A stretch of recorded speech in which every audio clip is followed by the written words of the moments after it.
પત્રાંક 680 મુંબઈ ચૈત્ર સુદ 13 સંમત 1952. પરમ કૃપાળુ દેવે આ પત્ર અંગત પોતાની ડાયરીમાં લખેલો છે, કોઈના ઉપર લખ્યો નથી.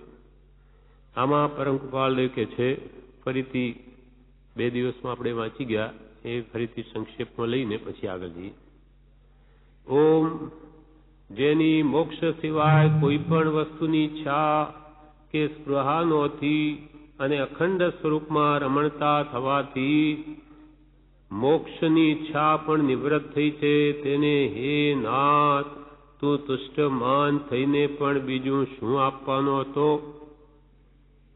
પરમ કૃપાળુ દેવ પરમાત્માને સંબોધીને કહે છે કે હે ભગવાન, જેની મોક્ષ સિવાય કોઈ પણ વસ્તુની ઈચ્છા કે સ્પૃહા નથી, પૂર્વમાં પણ માત્ર મોક્ષ અભિલાષ હતો અને હવે તો અખંડ સ્વરૂપ, આત્માનું અખંડ સ્વરૂપ, ક્ષાયક સંકિત થવાથી હવે એક સ્વરૂપ કદી ખંડિત ન થાય એવું જે અખંડ પરમાત્મા સ્વરૂપમાં રમણતા થવાથી હવે અમારે મોક્ષની ઈચ્છા પણ નિવૃત્ત થઈ ગઈ છે. તેને હે નાથ તું હવે તુષ્ટમાન થઈને બીજું શું આપવાનો હતો? મોક્ષથી વિશેષ આ જગતમાં શું છે? અને મોક્ષ એટલે શુદ્ધ સ્વરૂપની પ્રાપ્તિમાં રમણતા, તે તો અમને થઈ ગઈ, તો હવે વિશેષ એથી શું આપીશ? હે કૃપાળુ, તારા અભેદ સ્વરૂપમાં જ મારો નિવાસ છે. હે પરમાત્મા, આત્મા અને પરમાત્માને આત્માનું એક રૂપ થઈ જવું તે પરાભક્તિની છેવટની હદ છે, એકતા ભક્તિ. તમારા ને અમારા સ્વરૂપમાં હવે એક્ય ભાવ થઈ ગયો, એકતા થઈ ગઈ. એટલે તારા અભેદ સ્વરૂપમાં જકાર છે, એકમાત્ર મારો નિવાસ છે. તો ત્યાં હવે તો લેવા દેવાની પણ કડાકોટી છૂટા થયા છે. હવે કઈ અમારે લેવે કો નહીં ઓર દેવે કો નહીં ઠોર કાંઈ રહ્યું નથી. લેવું હતું એવું સમ્યક દર્શન આત્માનું ભાને કરી લીધું અને મિથ્યાત્વને મૂકી દેતું મુકાઈ ગયું. હવે અમારે કે લેવા દેવાની પણ કંઈ કડાકૂટ રહી નથી, એથી છૂટા થયા છીએ. અને એ જ અમારો પરમાનંદ છે. અહીંયા પણ જ મૂક્યો, જકાર મૂક્યો. કેમ કે જ્યાં શુદ્ધ સ્વરૂપની પ્રાપ્તિ થઈ ત્યાં આત્માનું અનંત સુખનું વેદન થયું અને પર પદાર્થ પ્રત્યેની રુચિ ઘટી ગઈ, મોહ મટી ગયો અને એ જ અમારો પરમાનંદ છે. આત્મા પરમ આનંદ ભોગવે છે અને બહાર આવદ્યાધીન પ્રવૃત્તિ છે. ત્રીજા પેરેગ્રાફમાં કહે છે, આ પ્રમાણે પોતાનું સહજાત્મ સ્વરૂપ જે પ્રગટ થયું, ભગવાન મહાવીરના વરઘોડાને જોઈને આ સ્મૃતિમાં આવી ભગવાનના મહાવીરના જન્મદિવસે. ત્યાર પછી પોતાનું સ્વરૂપ આ રીતે લખ્યું કે અમારી આવી સ્થિતિ થઈ ગઈ છે, અમે ભગવાન સાથે અભેદ થઈ ગયા. હવે જીવોની દશા કે છે, વર્તમાન કાળના જીવોની દશા કેવી છે? તો કે કલ્યાણના માર્ગને અને પરમાર્થ સ્વરૂપને યથાર્થ રીતે નહીં સમજનારા અજ્ઞાની જીવો પોતાની મતિ કલ્પનાથી મોક્ષ માર્ગને કલ્પી વિવિધ ઉપાયોમાં પ્રવર્તન કરતા છતાં મોક્ષ પામવાને બદલે સંસાર પરિભ્રમણ કરતા જાણી નિષ્કારણ કરુણાશીલ એવું અમારું હૃદય રડે છે. કલ્યાણના માર્ગને, આપણા આત્માનું કલ્યાણ એટલે હિત ભલું શામો છે એ આ બિચારા અજ્ઞાની જીવોને ધ્યાનમાં નથી. કલ્યાણના માર્ગને અને પરમાર્થ સ્વરૂપ, પરમ અર્થ એવો જે આત્માર્થ છે, આત્મા જેમાં મુખ્ય છે, તેના યથાર્થ સ્વરૂપને સમજતા જ નથી, જાણતા નથી. અનાદિકાલથી અજ્ઞાન ચાલ્યું આવે છે. એવા કલ્યાણના માર્ગને અને પરમાર્થના સ્વરૂપને યથાર્થ રીતે જેમ છે તેમ પોતાના સહજ આત્મ સ્વરૂપને સમજતા નથી. અને એ સહજ આત્મ સ્વરૂપ જે વડે પ્રાપ્ત થાય એવા કલ્યાણના માર્ગને પણ સમજતા નથી. કુગુરુ આશ્રય કે સ્વમતી કલ્પના એનું ભાન હજુ સુધી થયું નથી.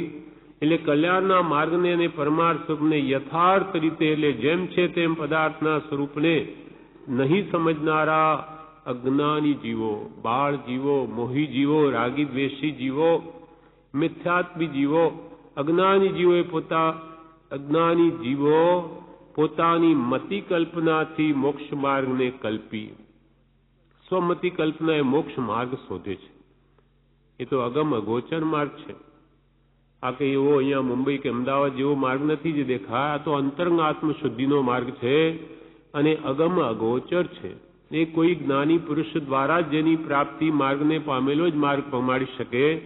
એવા અજ્ઞાની જીવો જે વર્તમાનના તે આવા મુક્તિનો માર્ગ સ્વમતિ કલ્પનાએ શોધે છે. અજ્ઞાની જીવો પોતાની મતિ કલ્પનાથી મોક્ષ માર્ગને કલ્પી જપ તપ આદિ કે ધ્યાન યોગ સમાધિ આદિ વડે પણ એથી નહીં મળે.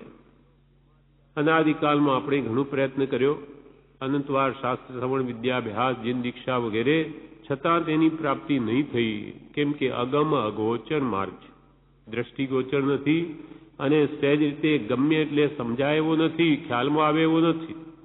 અંતરંગ આત્મશુદ્ધિનો માર્ગ છે. મલિન એવા અંતઃકરણમાં એવા શુદ્ધ માર્ગની કલ્પના પણ ક્યાંથી ઉત્પન્ન થાય? એમ પોતાની મતિ કલ્પનાથી અજ્ઞાની જીવો મોક્ષ માર્ગને કલ્પી વિવિધ ઉપાયોમાં પ્રવર્તન કરતા છતાં, અનેક ઉપાયો આપણે પણ કર્યા છે અનંતકાળના પરિભ્રમણમાં, કરતા છતાં મોક્ષ પામવાને બદલે મોક્ષ પામવા માટે કરે, પણ ફળ શું આવે? સંસાર પરિભ્રમણ. મોક્ષ પામવાને બદલે સંસાર પરિભ્રમણ કરતા જાણી, ચાર ગતિમાં જ રઝળતા જાણી, એ જીવોને જોઈ જાણી નિષ્કારણ કરુણાશીલ એવો મારું હૃદય રડે છે. નિષ્કારણ, અમને કોઈ કારણ નથી કે જીવોનું જે થવું હોય તે થાય, પરંતુ ઋષભાદિ પુરુષોની અનાદિ એ સનાતન રીત રહી છે કે સર્વ જીવો એક સમય માત્ર પણ મોક્ષને પ્રાપ્ત હો, સંસારમાં નહીં રહો, સર્વ સુખી થાઓ, એવી નિષ્કારણ કરુણાશીલતા સર્વ જ્ઞાની પુરુષોની રહી છે, એવી અમારી છે. એટલે નિષ્કારણ કરુણાશીલ એવો મારું હૃદય રડે છે. અર્થાત રડે એટલે અંતરમાં અમને ઘણું દુઃખ છે કે આ જીવો બિચારા આટલો બધો પ્રયત્ન કરવા છતાં પોતાના શુદ્ધ આત્માને નથી પ્રાપ્ત કરી શકતા, અને ધર્મના નામે પણ પુણ્ય ઉપાર્જન કરીને ચાર ગતિમાં જ રઝળે છે. હવે આગળ કે છે, આ જીવોની દશા બતાવી. હવે કે છે કે અજ્ઞાન માર્ગ કેમ તોડવો, સતને કેમ પામવું, એનો ઉપાય બતાવે છે કે વર્તમાને વિદ્યમાન વીરને ભૂલી જઈ ભૂતકાળની ભ્રમણામાં વીરને શોધવા માટે અથડાતા જીવોને શ્રી મહાવીરનું દર્શન ક્યાંથી થાય? વર્તમાને વિદ્યમાન વીર, એ એમ નથી કહેતા કે અમે છીએ. વર્તમાને કોઈ પણ હો, પણ એ વીર હોવો જોઈએ. હા, એ ભલે રહ્યું, પણ આ જનરલ વાત બી આપણે ગણીએ તો પણ અનાદિ સર્વ જીવોનું એ જ કહેવું છે, સર્વ જ્ઞાની પુરુષોનું, કે જે પોતાના આત્મવીરત્વને પામ્યો હોય તે કોઈ પણ જ્ઞાની. ભૂતકાળમાં અનંતા જ્ઞાનીઓ થઈ ગયા, એ બધા કેવી રીતે થયા? પોતાના આત્મવીરત્વ, જે અનંત શક્તિ છે આત્માની, એ જેણે પ્રગટ કરી, એવા કોઈ વિદ્યમાન વીરને પકડો. કહેવાનો આશય, વર્તમાને વિદ્યમાન વીરને તમે ભૂલી જઈ, એટલે જેણે પોતાનું આત્મ સ્વરૂપ પ્રગટાવ્યું એવા વીરને ભૂલી જઈ, વિદ્યમાન વીરને ભૂલી જઈ ભૂતકાળની ભ્રમણામાં વીરને શોધવા માટે અથડાતા, ભૂતકાળમાં ભગવાન મહાવીર થઈ ગયા, વીર નામે પુરુષ થઈ ગયા, મહાવીર, એને શોધવા માટે અથડાતા જીવોને શ્રી મહાવીરનું દર્શન ક્યાંથી થાય? હા, ફરશો તોય નાની નહીં મળે. હા, એ આપણને આવશે આગળ, પોતે જ પોતાની પછી પોતે જ ઓળખાણ આપશે. પહેલા તો જનરલ વાત કરે, પછી પોતાનું કેવું પડે છે, કેમ કે બીજો કોઈ દેખાતો નથી. એ હોય તો કે અમે એને પૂઠે ચાલ્યા જઈએ, અમારે કાંઈ કરવું નથી, પણ નજર નાખતા કોઈ દેખાતું નથી, એટલે કે લખનાર પ્રત્યે જ દ્રષ્ટિ જાય છે. એટલે અહીંયા જનરલ વાત કરી કે વર્તમાને વિદ્યમાન વીરને ભૂલી જઈ ભૂતકાળની ભ્રમણામાં, 2527 વર્ષ પહેલા થઈ ગયા, તમે એને શોધવા જશો, ગમે તેમાં તમે આથડશો, 500 ગૌ ફરશો તો જ્ઞાની નહીં મળે. તો તમને ભગવાન મહાવીર જેવો તો પુરુષ ક્યાંથી મળશે? એટલે એ વિદ્યમાન વીરને ભૂલી જઈ ભૂતકાળની ભ્રમણામાં વીરને શોધવા માટે અથડાતા જીવોને શ્રી મહાવીરનું દર્શન ક્યાંથી થાય? કેમ કે સદગુરુના ઉપદેશ વણ સમજાય ન જીનરૂપ. જીનનું સ્વરૂપ જે છે એ સદગુરુના ઉપદેશ વગર ક્યારે પણ નહીં સમજાય. માટે એમાં ખોટી થાવમાં કોઈ વર્તમાન સત્પુરુષને શોધો કે જેને આત્મજ્ઞાન હોય એવો પુરુષ મળવો જોઈએ. જ્ઞાની પુરુષો ભક્તિ માર્ગ ઉપદેશ્યો પણ એ સર્વશ્રેષ્ઠ ગણીને ઉપદેશ્યો, તેમાં પણ તેવો પુરુષ મળવો જોઈએ. નહીં તો ઉડતો સંસાર પરિભ્રમણ વૃદ્ધિનો હેતુ થાય. કોઈ અજ્ઞાનીને જ્ઞાની માની બેસે અને એને એની આજ્ઞાએ વર્તે તો વધારે બુડે. એટલે હવે કે છે કે એ જ્ઞાની ગુરુ વગર એ મહાવીરનું દર્શન ક્યાંથી થાય? હવે અહીંયા સુધી આપણે 2 દિવસમાં વાંચી ગયા, અડધો થયેલો પત્ર. હવે આગળ, ઓ દુષ્મ કાળના દુર્ભાગી જીવો, હવે માર્ગ બતાવે છે સ્પષ્ટ. આગળ જતા પોતાની વાત કરશે. ઓ દુષ્મ કાળના દુર્ભાગી જીવો, ભૂતકાળની ભ્રમણાને છોડીને વર્તમાને વિદ્યમાન એવા મહાવીરને શરણે આવો, એટલે તમારું શ્રેય જ છે. હજુ પોતાની માટે નથી કહ્યું, હજુ જનરલ કે છે કે ઓ દુષ્મ કાળના દુર્ભાગી જીવો, આ ભયંકર હુંડા અવસરીપણી કાળમાં જન્મેલા દુર્ભાગી જીવો. દુર્ભાગી કોને કયા? કે જેને સત્પુરુષ મળ્યા નથી તે બધા દુર્ભાગી. ગુરુ મળ્યા હોય પણ કુગુરુ હોય, સતને પામેલા ન હોય, બધા દુર્ભાગી. ઓ દુષ્મ કાળના દુર્ભાગી જીવો, ભૂતકાળની ભ્રમણાને હવે મૂકી દો. ભૂતકાળની ભ્રમણાને છોડીને, એટલે કે વીરને શોધવા માટેની ભ્રમણા મૂકી દઈને વર્તમાને વિદ્યમાન, કોઈ પણ હો જ્ઞાની હોવા જોઈએ, વર્તમાને વિદ્યમાન એવા મહાવીરને શરણે આવો. ગમે તેવાને નહીં, જેને કર્મો સાથે લડીને આત્માનું મહાવીરત્વ જેને પ્રગટ કર્યું એવા કોઈ પુરુષને શરણે જજો, બીજે નહીં. ઓ દુષ્મ કાળના દુર્ભાગી જીવો, ગમે તેને વળગી પડશોમાં નાની માનીને. ઓ દુષ્મ કાળના દુર્ભાગી જીવો, ભૂતકાળની ભ્રમણા છોડીને વર્તમાને વિદ્યમાન એવા મહાવીરને શરણે આવો, એટલે તમારું શ્રેય જ છે. એટલે પ્રગટ પુરુષોત્તમ આત્મજ્ઞાની મહાત્મા હોય તેને શરણે આવો, એટલે કે એનો આશ્રય લો, એમાં તમારું કલ્યાણ જ. એની આજ્ઞા ઉપાસો.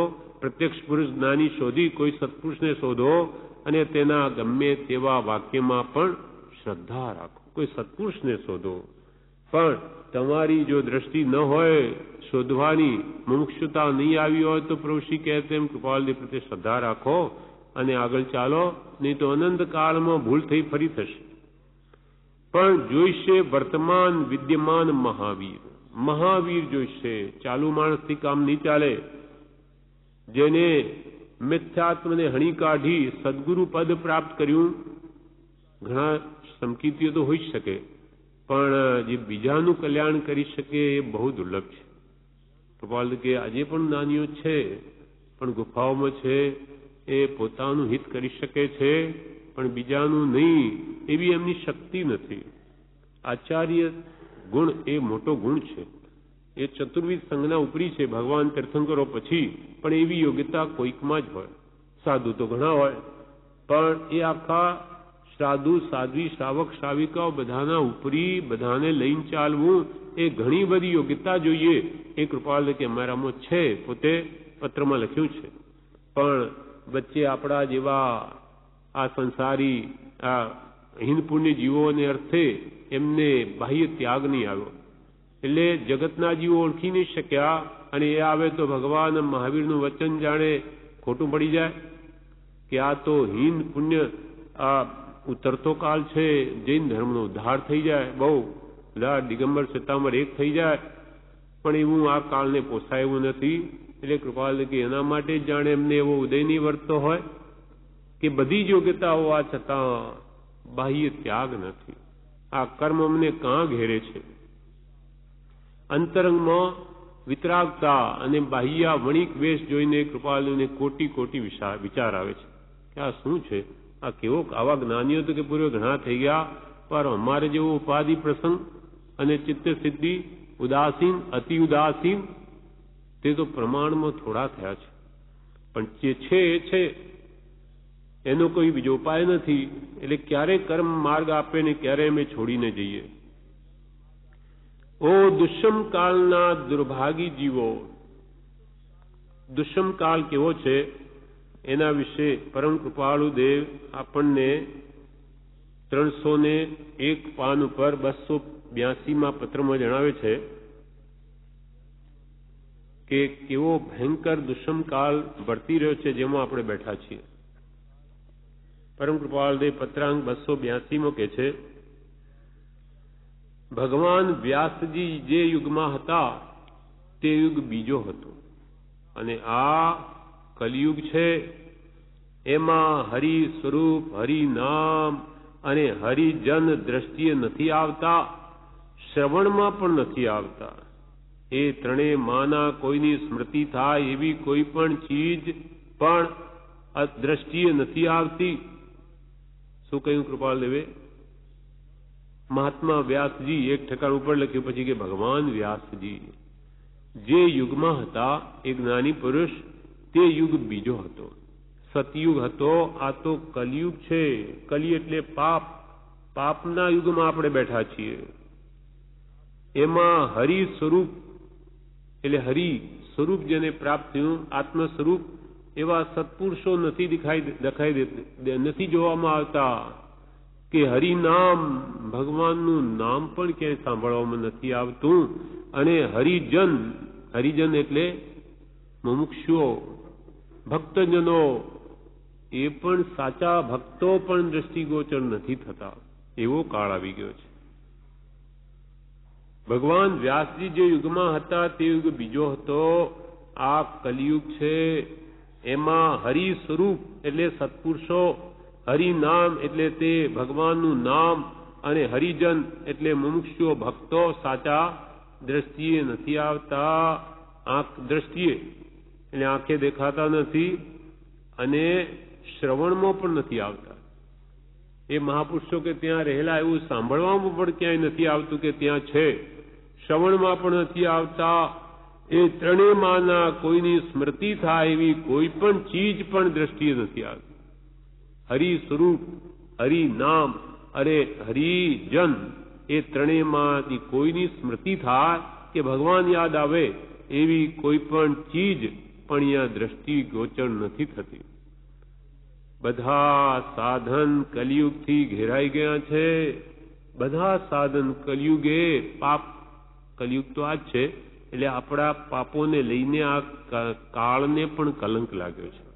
કાળ તો માટી પાણી ભેફા તો એના છે, પણ આપણે એવા પાપી જીવો અહીંયા જન્મ્યા કાળમાં, એટલે કાળને પણ કલંક લાગ્યો કે કલિયુગ પાપનો પાપ આપણું કલંક લાગ્યો કાળને. એ ત્રણેયમાંના કોઈ પણ સ્મૃતિ થાય એવી કોઈ પણ ચીજ દ્રષ્ટિએ નથી આવતી. બધા સાધન કલિયુગથી ઘેરાઈ ગયા છે. ઘણું કરીને બધા જીવ ઉન્માર્ગે પ્રવર્તે છે. કૃપાલ કે આ કાળમાં ઘણું કરીને બધા જીવો ઉન્માર્ગે પ્રવર્તે. ઉન્માર્ગ એટલે મૂળ માર્ગથી વિપરીત. મૂળ જે ભગવાને માર્ગ કયો, જ્ઞાન દર્શન ચારિત્ર, સમ્યક જ્ઞાન દર્શન ચારિત્રાણી મોક્ષ માર્ગ, એનાથી નામ ધર્મ, અને ધર્મનું સ્વરૂપ ત્યાં મળે જ નહીં. આત્માનું લક્ષ્ય જ નથી. માટે કૃપાળુ કહે છે કે એ ત્રણેયમાંની એ બધા સાધન કલિયુગથી ઘેરાઈ ગયા છે. ઘણું કરીને બધા જીવ ઉન્માર્ગે પ્રવર્તે છે. બહારથી ધર્મ કરતા દેખાય, પણ ધર્મ શું એ જ ખબર નથી. બાહ્ય ક્રિયામાં ધર્મ માની બેઠા, કાં શુષ્ક જ્ઞાનની મોટી વાતો કરવામાં જ મોક્ષ માની બેઠા. એમ ઘણું કરીને બધા જીવ ઉન્માર્ગે પ્રવર્તે છે, અથવા સન્માર્ગની સન્મુખ વર્તતા નજરે નથી પડતા. સન્માર્ગ, સતમાર્ગ, ભવિષ્યમાં જે માર્ગ આરાધવાથી એમને આત્મજ્ઞાનની પ્રાપ્તિ થશે, એ માર્ગે, એ સન્મુખ માર્ગે જતા પણ નથી દેખાતા. અથવા સન્માર્ગની સન્મુખ વર્તતા નજરે નથી પડતા. કચિત મુમુક્ષુ છે કે કોઈક મુમુક્ષુ છે, અર્થાત છૂટવાની ઈચ્છા જીવોની છે, નથી એવું નથી. આ કાળમાં એવા જીવો પણ છે, પણ એ કુગુરુના જો ફંદામાં આવી ગયો તો ફસાઈ ગયો, એને પછી કોણ બહાર કાઢે? પછી મતાગ્રહી અને એવો બનાવી દે કે આપણે કરીએ જે જ ધર્મ, બીજો બધા જ મિથ્યાત્વીઓ. આગ્રહ ગ્રાહકને જતા મુશ્કેલ તેથી છૂટ. પછી બહાર આવવું મુશ્કેલ થઈ પડે છે. એટલે કે ક્વચિત મુમુક્ષુ છે, પણ તેને હજી માર્ગનો નિકટ સંબંધ નથી. પણ તેને જેને છૂટવાની ઈચ્છા છે તેને સાચા જ્ઞાની પુરુષનો યોગ નથી, સમાગમ નથી, મળ્યા નથી. માટે એની છૂટવાની ઈચ્છા પણ વ્યર્થ ચાલી જાય છે, અથવા બીજા આડે રસ્તે ચડી જાય છે. પછી ઘણા જપ તપ કરે પણ આગળ મોક્ષ આવે જ નહીં, લક્ષ્ય બદલાઈ જાય છે. માર્ગ એટલે કે સન્મુખ વર્તતા નજરે નથી પડતા. ક્વચિત મુમુક્ષુ છે, પણ તેને હજી માર્ગનો નિકટ સંબંધ નથી, સાચો માર્ગ મળ્યો નથી. વળી એ જ પત્રમાં કૃપાલદેવ બીજા પેરેગ્રાફમાં શું કહે છે કે નિષ્કપટીપણું પણ મનુષ્યોમાંથી ચાલ્યા ગયા જેવું થયું છે. નિષ્કપટીપણું એટલે સરળતા. માયા કપટ ખૂબ વધી ગયા છે આ કાળમાં. સ્વાર્થ વૃત્તિ, એના માટે ગમે તેવી માયા કરવા જીવ તૈયાર છે. માયા કપટીપણું પણ મનુષ્યોમાંથી ચાલ્યા. નિષ્કપટીપણું, નિષ્કપટી એટલે કપટ રહિતપણું પણ મનુષ્યોમાંથી ચાલ્યા ગયા જેવું થયું છે. સન્માર્ગનો એક અંશ અને તેનો પણ શતાંશ તે કોઈ આગળ પણ દ્રષ્ટિએ પડતો નથી. ક્યાં સુધી વાત કરી કે માયાવી તો જીવો આ કાળના થયા. આ કાળમાં સન્માર્ગનો એક અંશ કે જે માર્ગ આરાધતા એ જે પ્રાપ્તિ છે એમાંનો એક અંશ પણ એને આત્મ પ્રાપ્તિ કરાવી શકે એવો નથી. સન્માર્ગનો એક અંશ એટલે આત્મ પ્રાપ્તિના સાચા માર્ગનો એક અંશ એટલો નહીં, અને તેનો પણ શતાંશ છે. એક અંશનો 100મો ભાગ પણ તે કોઈ આગળ પણ દ્રષ્ટિએ નથી પડતો. ધર્મ નામે ધમાધમ મચી પણ ધર્મ માર્ગ રહ્યો દૂર રહે. ધર્મ કેટલા બધા જીવો ધર્મ કરે, કૃપાલ કે સતનો એક અંશ પણ ત્યાં નથી. એક અંશ શું, એ અંશનો પણ શતાંશ પણ નથી. એવી કાળ સ્થિતિ થઈ ગઈ છે. અસંયતીઓ તો પૂજાય છે, એવો અસંયતી પૂજા નામનો કાળ છે. અસંયમી હોય તે પૂજાય અને સંયમીનો કોઈ ભાવ ન પૂછે એવો આ હુંડ ધીટ ભયંકર બિહામણો એટલો બધો ખરાબ કાળ છે કે જેનું વર્ણન માત્ર સાંભળવાથી ભગવાન ઋષભદેવે કર્યું કે ઘણા જીવો દીક્ષા લઈ લીધી કે આવો ભયંકર કાળ આવશે અને એમાં અમારે જનું પડ્યું તો દીક્ષા લઈ લો, વહેલા વહેલા મોક્ષે ચાલ્યા જાઓ. તે જ કાળમાં આપણે બેઠા છીએ અને નિરાંત માનીએ કે આપણે શું દુઃખ છે. ભયંકર સ્થિતિ છે આપણી. જો આ કાળમાં નહીં ચેતે તો સર્વત્ર મોહ ને મોહ જ છે. મોહના પ્રબળ નિમિત્તોના આવિષ્કાર થાય છે. આ ટીવી વગેરે કે વળી ઘરમાં એને કંઈ ભૂલાઈ જાય જગત, એટલે એને સમયે સમયે જગત સ્થિતિ યાદ રહે, મોહ બળવાન રહે અને આત્મ શાંતિ સદા એની ભંગત થયેલી રહે. એવા બધા સુખના નામે સાધનો નીકળ્યા કરે છે. વળી આ ટેલિફોન વગેરે, વળી કઈ શાંતિ થઈ જાય એટલે ઘરમાં મોબાઈલ, એવા કેવા સાધનો નીકળે છે કે હંમેશા આત્મા એનો ઉકળાટ વાળો જ રહે, શાંતિ પામે જ નહીં, આત્મવિચાર કરી જ ન શકે એવી સ્થિતિ થઈ પડી છે. અને એવું જ થવાનું આ કાળમાં, એમ ભગવાન મહાવીર ભાકી ગયા છે. પણ જેને છૂટવું હોય એને પોતાનો ઉપાય શોધી લેવો, બાકી કાળ સ્થિતિ તો એમ જ રહેવાની, એને કોઈને ફેરવી શકે.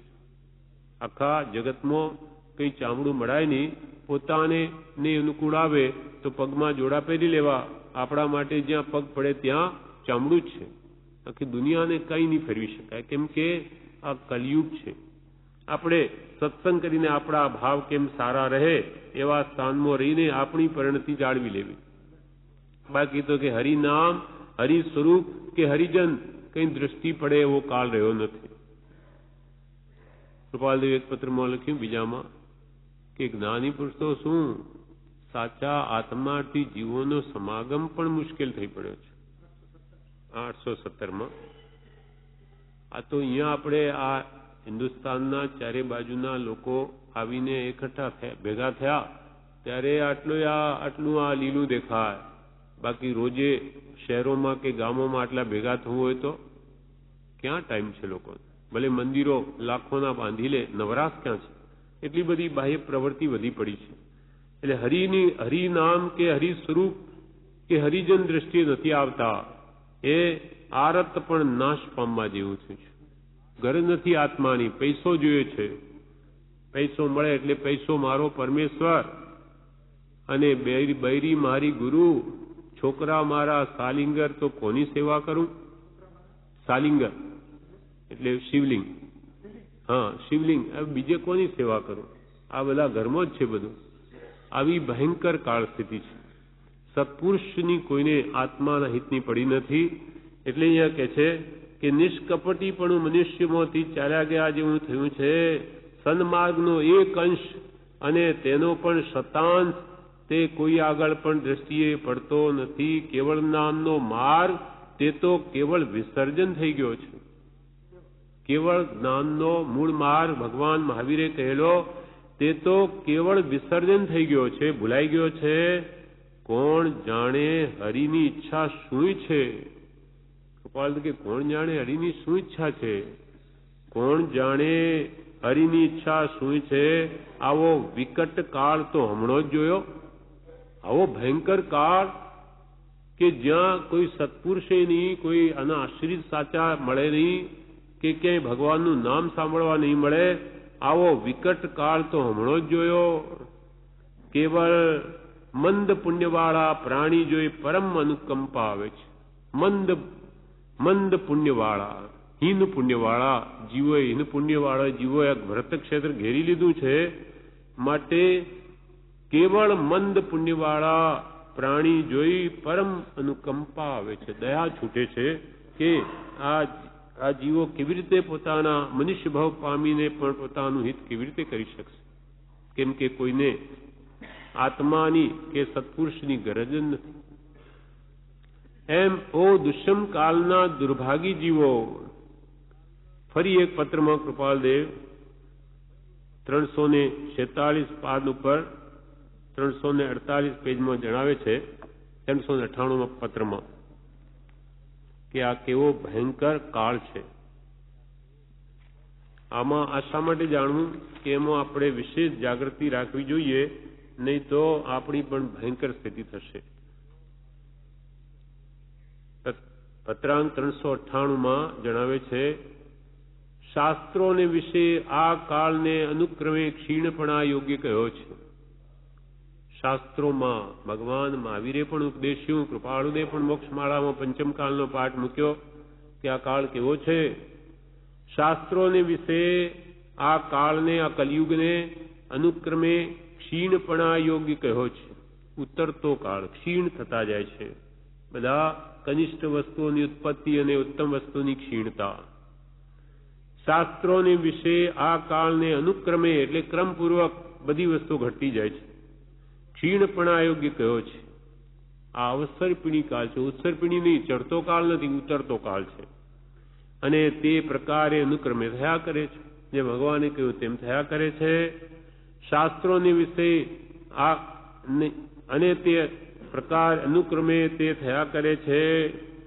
એ ક્ષીણપણું મુખ્ય કરીને પરમાર્થનું, એ ક્ષીણપણું મુખ્ય કરીને પરમાર્થ સંબંધીનું કહ્યું છે. સાનું ક્ષીણપણું? મુખ્ય પરમાર્થ, આત્માર્થની ક્ષીણતા છે. સમય સમયે એ ક્ષીણપણું મુખ્ય કરીને પરમાર્થ સંબંધીનું કહ્યું છે. જે કાળમાં અત્યંત દુર્લભપણે પરમાર્થની પ્રાપ્તિ થાય છે તે કાળ દુષ્મ કહેવાયો છે.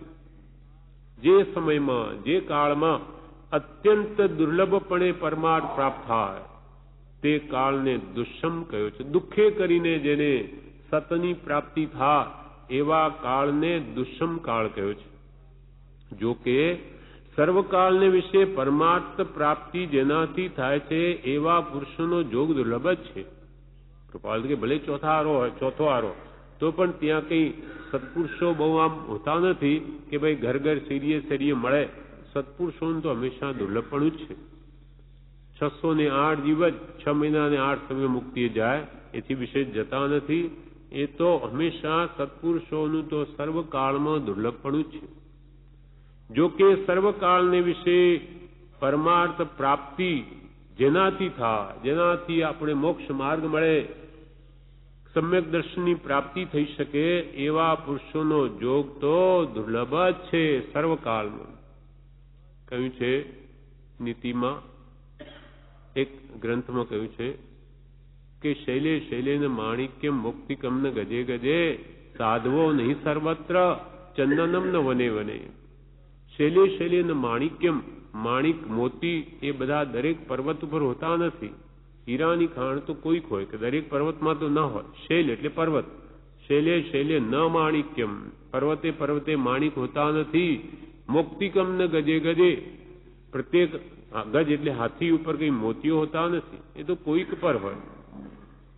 મુક્તિકમ ન ગજે ગજે તેમ સાધવો નહીં સર્વત્ર, તે સાધુ પુરુષો સર્વત્ર આમ ઘેટાના ટોળાની જેમ હોય નહીં.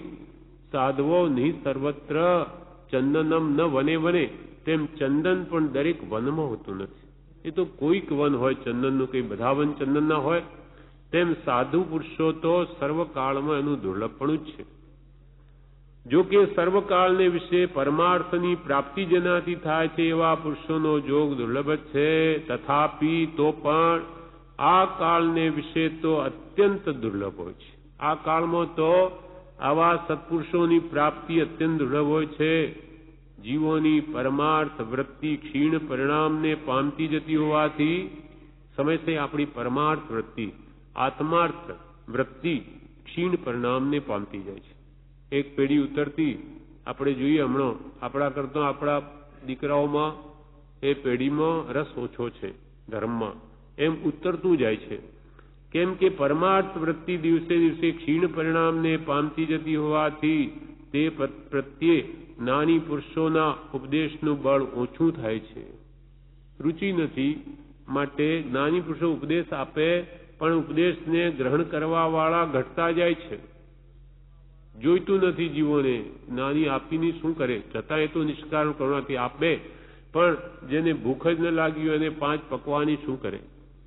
તેમ એ જ્ઞાની પુરુષોના ઉપદેશનું બળ એ ઉતરતી પેઢીમાં ક્ષીણ પરિણામને પામતું જાય છે, ઘટતું જાય છે. ઉપદેશનું બળ તો એવું જ છે, પણ નિમિત્ત બળવાન છે, પણ ઉપાદાન જાગ્રત નથી આપણો આત્મા, એટલે જોઈએ એવી અસર થતી નથી. અને તેથી પરંપરાએ તે ઉપદેશ પણ ક્ષીણપણાને પામે, એટલે પરમાર્થ માર્ગ અનુક્રમે વ્યવચ્છેદ થવાયો કાળ આવે છે. પરંપરાએ ધીમે ધીમે એ હવે ઉપદેશ ક્ષીણ પામતો જશે. છેલ્લે ભગવાન મહાવીરનું શાસ્ત્રના પંચમકાળના અંત સુધી રહેશે, પણ ઉપદેશનો બોધનું પરિણામ ધીમે ધીમે ક્ષીણ થતું જશે. એટલે પરમાર્થ માર્ગ અનુક્રમે વ્યવચ્છેદ એટલે નાશ થવાયો કાળ આવે છે આગળ ઉપર. હજુ 18,500 વર્ષ બાકી છે, 2500 વર્ષ જ ગયા છે, પણ દિવસે દિવસે ઉતરતું જશે. ક્યાં આમાં? હા, જે પુરુષનું દુર્લભપણું ચોથા કાળને વિશે હતું તેવા પુરુષનો જોગ આ કાળમાં થાય એમ થયું છે. તથાપી પરમાર્થ સંબંધી ચિંતા જીવોને અત્યંત ક્ષીણ થઈ ગઈ છે. ચોથા કાળમાં દુર્લભ એવા પુરુષની પ્રાપ્તિ કે આ કાળમાં તમને થઈ છે. તથાપી પરમાર્થ સંબંધી ચિંતા એટલે ગરજ જીવોને અત્યંત ક્ષીણ થઈ ગઈ છે. એટલે તે પુરુષનું ઓળખાણ થવું અત્યંત વિકટ છે.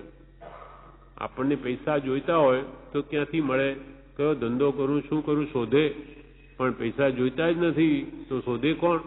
એમ મારે જ્ઞાન જોઈએ તો કયા જ્ઞાની પાસે જાઉં કે શું આરાધના કરું? એમ જીવોને અત્યંત પરમાર્થની ગરજ જ રહી નથી. એટલે તે પુરુષનું ઓળખાણ પણ થવું અત્યંત વિકટ છે. એટલે જ્ઞાનીને શોધે જ નહીં, ગરજ હોય તો શોધે, શા માટે શોધે? તેમાં પણ જે ગ્રહવાસાદી પ્રસંગમાં તે પુરુષની સ્થિતિ છે તે જોઈ જીવને પ્રતીતિ આવી દુર્લભ છે, અત્યંત દુર્લભ છે. અમારી આ ગ્રહવાસમાં સ્થિતિ એ જોઈને અમારા પ્રત્યે વિશ્વાસ આવો અત્યંત દુર્લભ, આવી દુર્લભ છે, અત્યંત દુર્લભ છે. અને કદાપી પ્રતીતિ આવી, કદાચ માનો કે કોઈ આરાધક જીવોના કહેવાથી શ્રદ્ધા આવી, તો તેમનો જે પ્રારબ્ધ પ્રકાર હાલ વર્તે છે તે જોઈ નિશ્ચય રહેવો દુર્લભ છે. નિશ્ચય રહેવો દુર્લભ. કોઈ કે આ જ્ઞાની પુરુષ, તો કે આવા જ્ઞાની પુરુષ, એ તો ઘરમાં આપણી જેમ જ રહે છે, વેપાર ધંધા કરે, એ કેવી રીતે જ્ઞાની પુરુષ હોઈ શકે એમ. અને કદાપી નિશ્ચય થાય કે સત્પુરુષ છે એમ, તો પણ પહેલા તો કે પ્રતિથી શ્રદ્ધા આવી દુર્લભ, એમનો પ્રારબ્ધ પ્રકાર જોઈને અને તે જોઈ પ્રારબ્ધ પ્રકાર જોઈ નિશ્ચય રહેવો દુર્લભ છે. અને કદાપી નિશ્ચય થાય, માનો કે ખરેખર સત્પુરુષ છે, તો પણ તેનો સત્સંગ રહેવો દુર્લભ છે. અમે તો આ વ્યવહારમાં બેઠા, અમારો સત્સંગ જગતવાસી જીવો ઈચ્છે તો એ મળવાનો નથી, કેમ કે અમારો ઉદય એવો. અને જે પરમાર્થનું મુખ્ય કારણ તે તો તે છે. પરમાર્થની પ્રાપ્તિ સત્સંગથી થાય, અને સત્સંગ અમારો મળવો દુર્લભ છે. તે આવી સ્થિતિમાં જોઈ ઉપર જણાવ્યા છે જે કારણો તેને વધારે બળવાનપણે દેખીએ છે, એ વાત જોઈ ફરી ફરી અનુકંપા ઉત્પન્ન થાય છે. આવવાનું છે બીજા કનેક્શન, એના સંબંધ આવશે. એટલે ઓ દુષ્મ કાળના દુર્ભાગી જીવો, આવો ભયંકર દુષ્મ કાળ છે, એમાં આપણે બેઠા છીએ. ઓ દુષ્મ કાળના દુર્ભાગી જીવો, આત્માની ગરજ નથી માટે દુર્ભાગી, અથવા સત્પુરુષ મળ્યા નથી માટે દુર્ભાગી. આપણને મળ્યા છે તો એ કયા પ્રમાણે નહીં વર્તીએ તો આપણે પણ દુર્ભાગી જ છીએ. કેમ કે વિષય વિકાર સહિત જે રહ્યા મતિના યોગ, પરિણામની વિષમતા, તેને યોગ અયોગ, સત્પુરુષનો યોગ થયો છે. અને હવે પણ આપણા જો વિષય કશાય ન ઘટે, વય ગઈ તોય ને વિષયની અભિલાષા દૂર થાય, ઉંમર ચાલી ગઈ તોય હવે વિષયોની ઈચ્છા જો નહીં ઘટે, તો આપણા માટે પણ પરમ કૃપાળુ દેવનો યોગ અયોગ જ છે. ભલે આપણે માનીએ આમ મળે શું થાય, અનંતવાર મળ્યા, કૃપાલદેવ મળ્યા, ભગવાન તીર્થંકરોએ મળ્યા, પણ એને કયા પ્રમાણે આજે પણ નહીં કરીએ તો આ યોગ નિષ્ફળ જાય. એટલે કૃપાલદેવ પહેલા ગાથા મૂકી, વિષય વિકાર સહિત જે રહ્યા મતિના યોગ, મતિ એટલે બુદ્ધિ, એના અને મન વચન કાયાના યોગ જો વિષય વિકાર વાળા જ રહ્યા, તો પછી કે છે પરિણામની વિષમતા, ભાવોમાં વિષમતા છે. રાગદ્વેષ વાળી મોહ વાળી વૃત્તિ હોવાથી તેને સત્પુરુષનો યોગ થયેલો પણ, તેને યોગ અયોગ, તેને યોગ થયેલો પણ અયોગ સમાન જ છે, નહીં થયા બરાબર જ છે. પછી એ ત્રણ દશાઓ લખે છે કે પહેલી ભૂમિકા કઈ, બીજી કઈ, ત્રીજી કઈ, તો કે ભાઈ મંદ વિષયને સરળતા, સહાજ્ઞા, સુવિચાર, કરુણા, કોમળતા આદિ ગુણ પ્રથમ ભૂમિકા ધાર. તારા વિષયોને પહેલા મંદ કર, રૂપ રસ ગંધ સ્પર્શ આ બધા ઘટાડ, મનની નિર્મળતા લાવ, એટલે કહ્યું પાત્ર થવા સેવો સદા બ્રહ્મચર્ય મતિમાન, યોગ્યતા લાવ, નિર્મળતા લાવ, અંતરમાં તો જ્ઞાનીની વાત અંતરમાં કઈ બેસે ઉતરે. એટલે મંદ વિષય ને સરળતા, સહ આજ્ઞા, સુવિચાર, સુવિચાર પણ એમની આજ્ઞાપૂર્વક, અને કરુણા ભાવ, કોમળતા આદિ ગુણ જો હોય તો આ પહેલી ભૂમિકા છે સતમાર્ગ આરાધવાની. પછી સમ્યક દ્રષ્ટિની ભૂમિકા, રોક્યા શબ્દાદિક વિષય, સંયમ સાધન રાગ, જગત ઇષ્ટની આત્મથી મધ્યપાત્ર મહાભાગ્ય. જેને પાંચ ઇન્દ્રિયના વિષયો રોકી લીધા, ઇતર વૃત્તિ જતી નથી. રોક્યા શબ્દા, શબ્દ આદિક, શબ્દ રૂપ રસગંધ સ્પર્શ, પાંચ ઇન્દ્રિયના વિષયો રોક્યા શબ્દાદિક વિષય, સંયમ સાધન રાગ, સંયમના સાધનો પ્રત્યે જેને રાગ છે, પ્રીતિ છે, આત્મસંયમ, ભક્તિ, સ્વાધ્યાય, જપ તપ આદિ પ્રત્યે જેને રુચિ ભાવ છે, સંયમ સાધન રાગ, જગત ઇષ્ટની આત્મથી માત્ર મોક્ષ વિલાસ છે, જેને જગત ઇષ્ટ નથી આત્મા કરતા, તે મધ્યપાત્ર છે, મહાભાગ્યશાળી છે. કૃપાલ મધ્યપાત્ર મહાભાગ્ય. અને સૌથી શ્રેષ્ઠ ભૂમિકા પરમાર્થ માટે કહી તો કે નહીં તૃષ્ણા જીવ્યા તણી મરણ યોગ, નહીં ક્ષોભ મહાપાત્ર તે માર્ગના, પરમ યોગ જીત લોભ. જેને જીવવાની તૃષ્ણાથી મરણ આવે તો કોઈ ભય નથી. આ સમ્યક દ્રષ્ટિઓ મહાત્માઓની દશા છે. નહીં તૃષ્ણા જીવ્યા તણી મરણ યોગ નહીં ક્ષોભ તે તો મહાપાત્ર તે માર્ગના મોક્ષ માર્ગના તે મહાપાત્ર તે મહાયોગ જીવો છે. કેમ કે પરમ યોગ જીત લો, તેમને તેમના યોગ બધા જીતાઈ ગયા, પરમ લોભ પણ જીતાઈ ગયો. ઈચ્છા માત્ર જેને કૃપાલદેવની આ દશા છે, પરમ યોગ જીત લો. એટલે અહીંયા આપણને કે છે ઓ દુષ્મ કાળના દુર્ભાગી જીવો, હવે ભૂતકાળની ભ્રમણાને છોડીને વર્તમાને વિદ્યમાન એવા મહાવીરને શરણે આવો. વર્તમાને વિદ્યમાન એવા વીરને શરણે શા માટે જવું? તેના માટે કૃપાલદેવ પત્રાંક 200 જણાવે છે. 263 પાન ઉપર કે છે કે શાસ્ત્રમાં કહેલી આજ્ઞાઓ પરોક્ષ છે. શાસ્ત્રમાં કહેલી આજ્ઞાઓ પરોક્ષ છે અને તે જીવને અધિકારી થવા માટે કહી છે. મોક્ષ થવા માટે જ્ઞાનીની પ્રત્યક્ષ આજ્ઞા આરાધવી જોઈએ. શાસ્ત્રો ભગવંતે લખ્યા તે યોગ્યતા આપે, તેમાં તો જનરલ આમ વાત હોય, તેમ શાસ્ત્રમાં કહેલી આજ્ઞા પરોક્ષ છે અને તે જીવને અધિકારી થવા માટે, અધિકારી એટલે યોગ્યતા લાવવા માટે છે. પણ મોક્ષ થવા માટે જ્ઞાનીની પ્રત્યક્ષ આજ્ઞા આરાધવી જોઈએ. મોક્ષ કરવો હોય તો જ્ઞાનીની પ્રત્યક્ષ આજ્ઞા આરાધવી. જ્ઞાની પુરુષો જેને આત્મા પ્રત્યક્ષ છે એવા જ્ઞાની પુરુષોની આજ્ઞા આરાધવી. અને બીજી દ્રષ્ટિએ પ્રત્યક્ષની બલિહારી છે એ હોય તો સર્વશ્રેષ્ઠ. એ ન હોય તો પછી આવી રીતે કૃપાળદેવના વચનોથી કે અમારે શું કરવું જોઈએ એમ જાણીને પ્રત્યક્ષ પુરુષ જે નિકટ ભૂતકાળમાં થઈ ગયા એની આજ્ઞા આરાધવી જોઈએ. કેમ? તો કે શાસ્ત્રમાં માર્ગ કયો છે પણ મર્મ તો સત્પુરુષના અંતરાત્મામાં રહ્યો છે. શાસ્ત્રમાં માર્ગ બતાવ્યો પણ એનું જે રહસ્ય છે તત્વ પામવાનું એ તો સત્પુરુષના હૃદયમાં રહ્યું છે. માટે કોઈ સત્પુરુષને શોધો અને તેના ગમે તેવા વાક્યમાં પણ શ્રદ્ધા રાખો.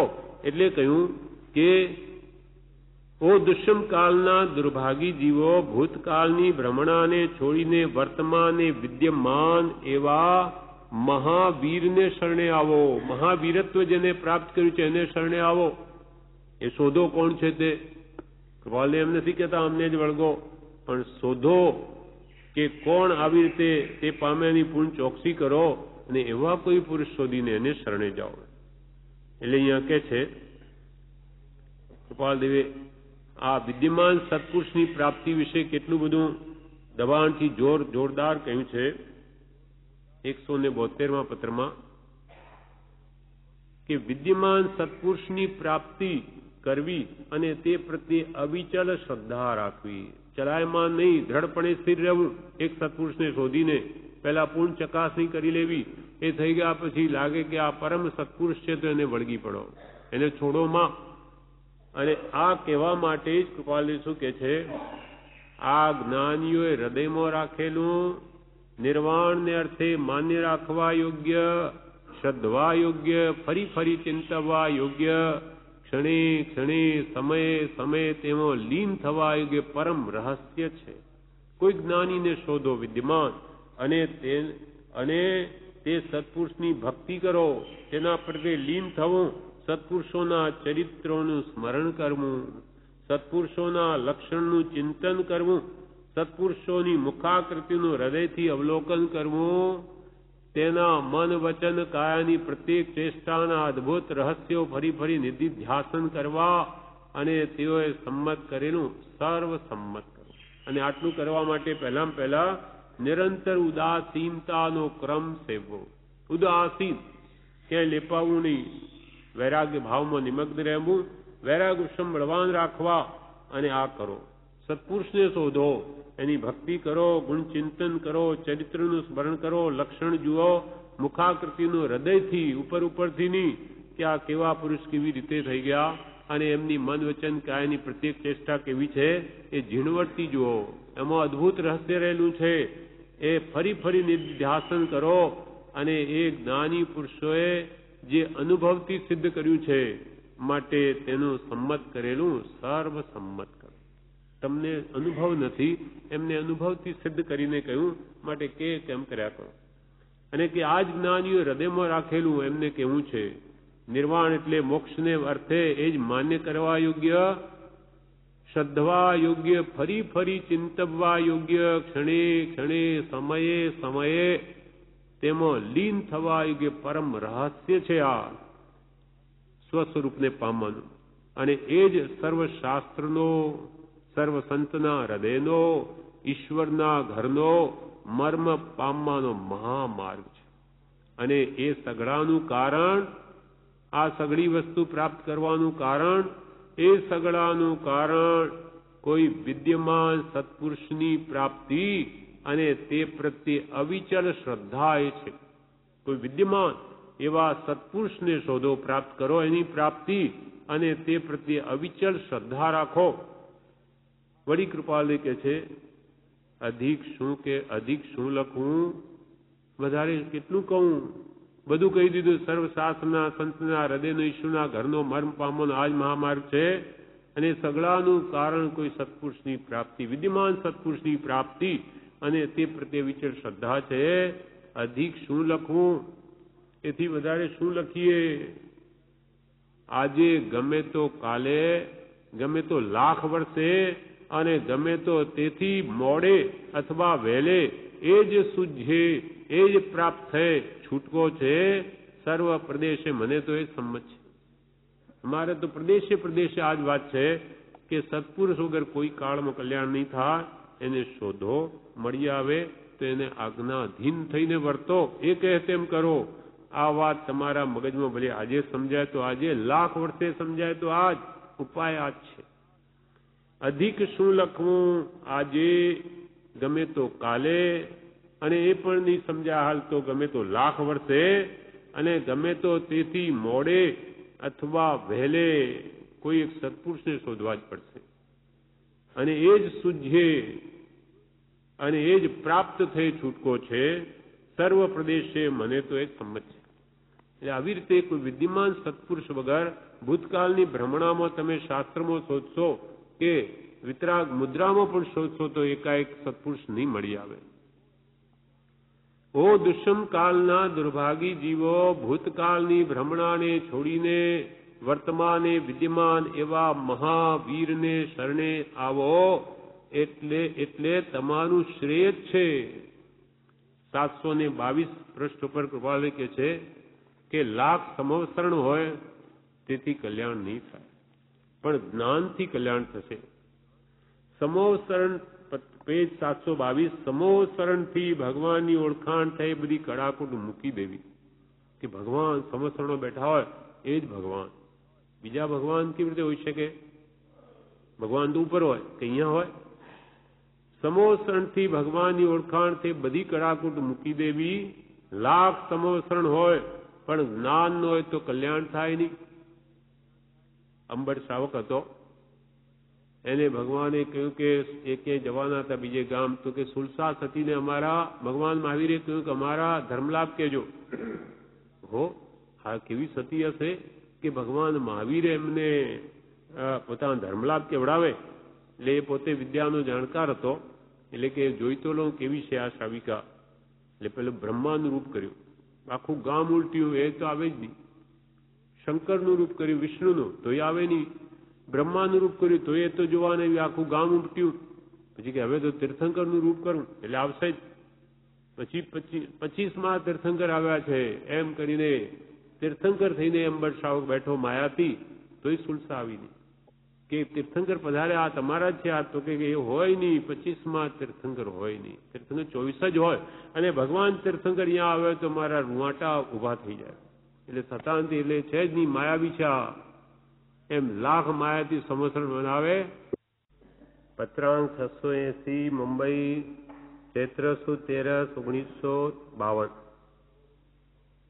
ઓમ.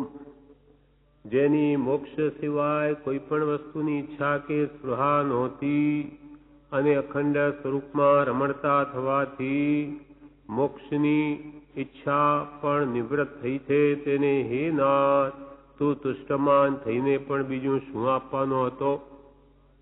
હે કૃપાળુ, તારા અભેદ સ્વરૂપમાં જ મારો નિવાસ છે. ત્યાં હવે તો લેવા દેવાની પણ કડાકૂટથી છૂટા થયા છીએ અને એ અમારો પરમાનંદ છે. કલ્યાણના માર્ગને અને પરમાર્થ સ્વરૂપને યથાર્થ રીતે નહીં સમજનારા અજ્ઞાની જીવો પોતાની મતિ કલ્પનાથી મોક્ષ માર્ગને કલ્પી વિવિધ ઉપાયોમાં પ્રવર્તન કરતા થતા મોક્ષ પામવાને બદલે સંસાર પરિભ્રમણ કરતા જાણી નિષ્કારણ કરુણાશીલ એવું અમારું હૃદય રડે છે. વર્તમાને વિદ્યમાન વીરને ભૂલી જઈ ભૂતકાળની ભ્રમણામાં વીરને શોધવા માટે અથડાતા જીવોને શ્રી મહાવીરનું દર્શન ક્યાંથી થાય? ઓ દુષ્મ કાળના દુર્ભાગી જીવો, ભૂતકાળની ભ્રમણાને છોડીને વર્તમાને વિદ્યમાન એવા મહાવીરને શરણે આવો એટલે તમારું શ્રેય છે.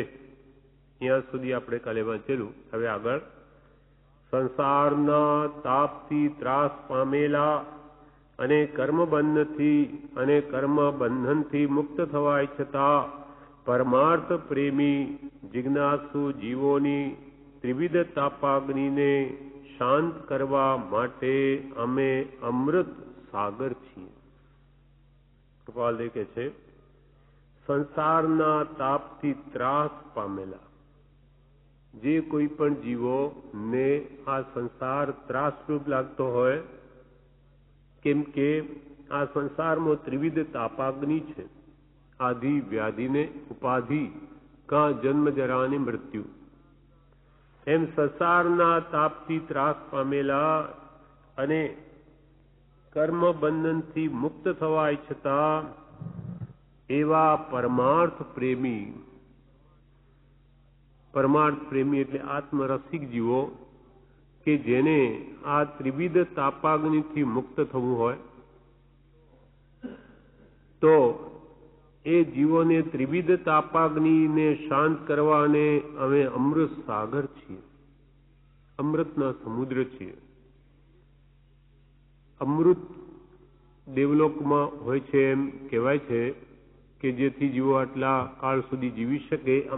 દેવો અમર બની ગયા. દેવો તો કોઈ કાળે અમર બને નહીં, ભલે ને કરોડો વર્ષ પછી પણ એમને ત્યાંથી ચ્યુત થવું જ પડે છે. પણ અસંખ્યાત વર્ષો સુધી જીવે એટલે જાણે દેવો તો અમૃત પીને અમર બની ગયા. પણ એ ખરું અમૃત નથી. ખરું અમૃત કૃપાલ કે છે અમારી પાસે છે કે એ જો પીઓ તો તમે ખરેખર અજર અમર બની જાઓ. તમારા જન્મ જરા ને મૃત્યુ અવશ્ય નાશ પામે એવું અમારી પાસે અમૃત છે કે જે જન્મ જરા મરણનો સર્વથા નાશ કરી દે એવું અમૃતનું સાગર છીએ. અમે અમૃતના સાગર છીએ. અથવા એવું અમૃત છે કે જે તમારી ત્રિવિધ તાપાગ્નિને પણ શાંત કરી દે. તમારી આદિ વ્યાધિ ઉપાધિ એ સર્વને મટાડી દઈ અને તમારા આત્માને પરમ શાંતિ આપી શકે એવું અમૃત તમારી પાસે છે. જો તમારે એ તાપ મટાડવો હોય અને કર્મબંધનથી મુક્ત થવું હોય, ત્રિવિધ તાપ શાને લઈને છે? કર્મબંધનને લઈને. એ કર્મો હટે તો પછી તાપાગ્નિ ન રહે. એટલે આ કૃપાલે કે જે સંસારના તાપથી ત્રાસ પામેલા અને તાપનું કારણ શું? કર્મબંધન. અને કર્મબંધનથી મુક્ત થવા ઈચ્છતા પરમાર્થ પ્રેમી આત્માર્થના રસિક એવા જિજ્ઞાસુ જીવોની ત્રિવિધ તાપાગ્નિ, 3 પ્રકારની તાપાગ્નિને શાંત કરવાને અમે અમૃત સાગર છીએ. કૃપાલદેવે પત્રાંક 180 એમ કહ્યું, 255 પાન ઉપર, કે સાકળનું શ્રીફળ વખાણી માગ્યું છે, પણ અહીં તો અમૃતની સચોડી નાળિયેરી છે. સાકળનું ફળ મીઠું કહીને એને વખાણીને માગ્યું, પણ અહીં તો અમૃતની સચોડી નાળિયેરી. આખું જે ઝાડ હોય નાળિયેરનું એને નાળિયેરી કહેવાય. એટલે ઝાડના પાન હો, થડ હો, એ બધું જ અમૃતમય છે. એવી અમારી પાસે આત્મ વસ્તુ છે કે જેના અંદર અમૃત રસ પ્રગટ થયેલો છે. એટલે સાકરનું શ્રીફળ તો વખાણી માંગ્યું, પણ અહીં તો અમૃતની સચોડી નાળિયેરી છે. તેથી તમારી જો તાપાગ્નિને શાંત કરવી હોય તો અમે અમૃત સાગર છીએ. એવા પરમાર્થ પ્રેમી જિજ્ઞાસુ જીવોની ત્રિવિધ તાપાગ્નિ, 3 પ્રકારની અગ્નિ, આધિવાદી ઉપાધિ અથવા જન્મજરા મૃત્યુ ને શાંત કરવાને અમે અમૃત સાગર છીએ, અમૃતના સમુદ્ર છીએ. વળી કે છે ખરેખર એમની પાસે અમર બનાવી દે એવો બોધ છે જે અનાદિકાલથી ચાલતો આવ્યો છે. ભગવાન તીર્થંકર ઉપદેશ સર્વજ્ઞ પુરુષોથી એ બોધને જો પીએ, જાણે, શ્રદ્ધે, તે પ્રમાણે વર્તે તે જરૂર અજર અમર બની જાય. બીજું એવું અમૃત જગતમાં કોઈ નથી, જ્ઞાની પુરુષો પાસે જ છે. માટે આપણે એમના વચનોને વચનામૃત કહીએ છીએ. વચનરૂપ અમૃત, ઉપદેશામૃત, ઉપદેશરૂપ અમૃત, બોધામૃત, બોધરૂપ અમૃત, એ જે પીએ તે જરૂર જન્મજરામણથી મુક્ત થાય. એટલે કૃપાલ કે એવી ત્રિવિધ તાપાગ્નિ તમને જો લાગતી હોય તો એને અમે દૂર કરવાને માટે અમૃત સાગર છીએ. અને મુમુક્ષુ જીવોનું કલ્યાણ કરવાને માટે અમે કલ્પ વૃક્ષ છીએ. કલ્પ વૃક્ષ દેવલોકમાં જેમ અમૃત હોય તેમ કલ્પ વૃક્ષ પણ હોય છે 10 પ્રકારના. કોઈ કલ્પ વૃક્ષ કપડાં આપે, કોઈ દાગીણા આપે, કોઈ ખાવાનું આપે, એવા 10 પ્રકારના કલ્પ વૃક્ષ હોય છે. જે માગે તેનાથી મળી શકે. તેમ છતાં પણ એ કલ્પ વૃક્ષો દેવલોકમાં રહેલા તે મોક્ષ ના આપે. જ્યારે અમે તમને મોક્ષ આપી દઈએ, મોક્ષના કારણો બતાવી દઈએ, મોક્ષ માર્ગ બતાવી દઈએ, મોક્ષ માર્ગના સાધન બતાવી દઈએ, એવા અમે કલ્પવૃક્ષ છીએ. મુમુક્ષુ જીવોનું કલ્યાણ કરવાને માટે અમે કલ્પવૃક્ષ જ છીએ. આ વાસ્તવિકતા જે છે તે કૃપાળદેવે બતાવી છે. ન હોય તો કોઈ કાળે કહે નહીં. જેનું પ્રમાણ એ તો કહી ગયા, અને આજે તો એને વાતને પણ આજે તો 105 વર્ષ થઈ ગયા, છતાં પણ આજે સ્પષ્ટ દેખાય છે કે એવો મોક્ષનો માર્ગ બીજું કોણ બતાવી ગયું? કોણ એવું કલ્પવૃક્ષ છે એવું કહી શક્યા કે બતાવી શક્યા?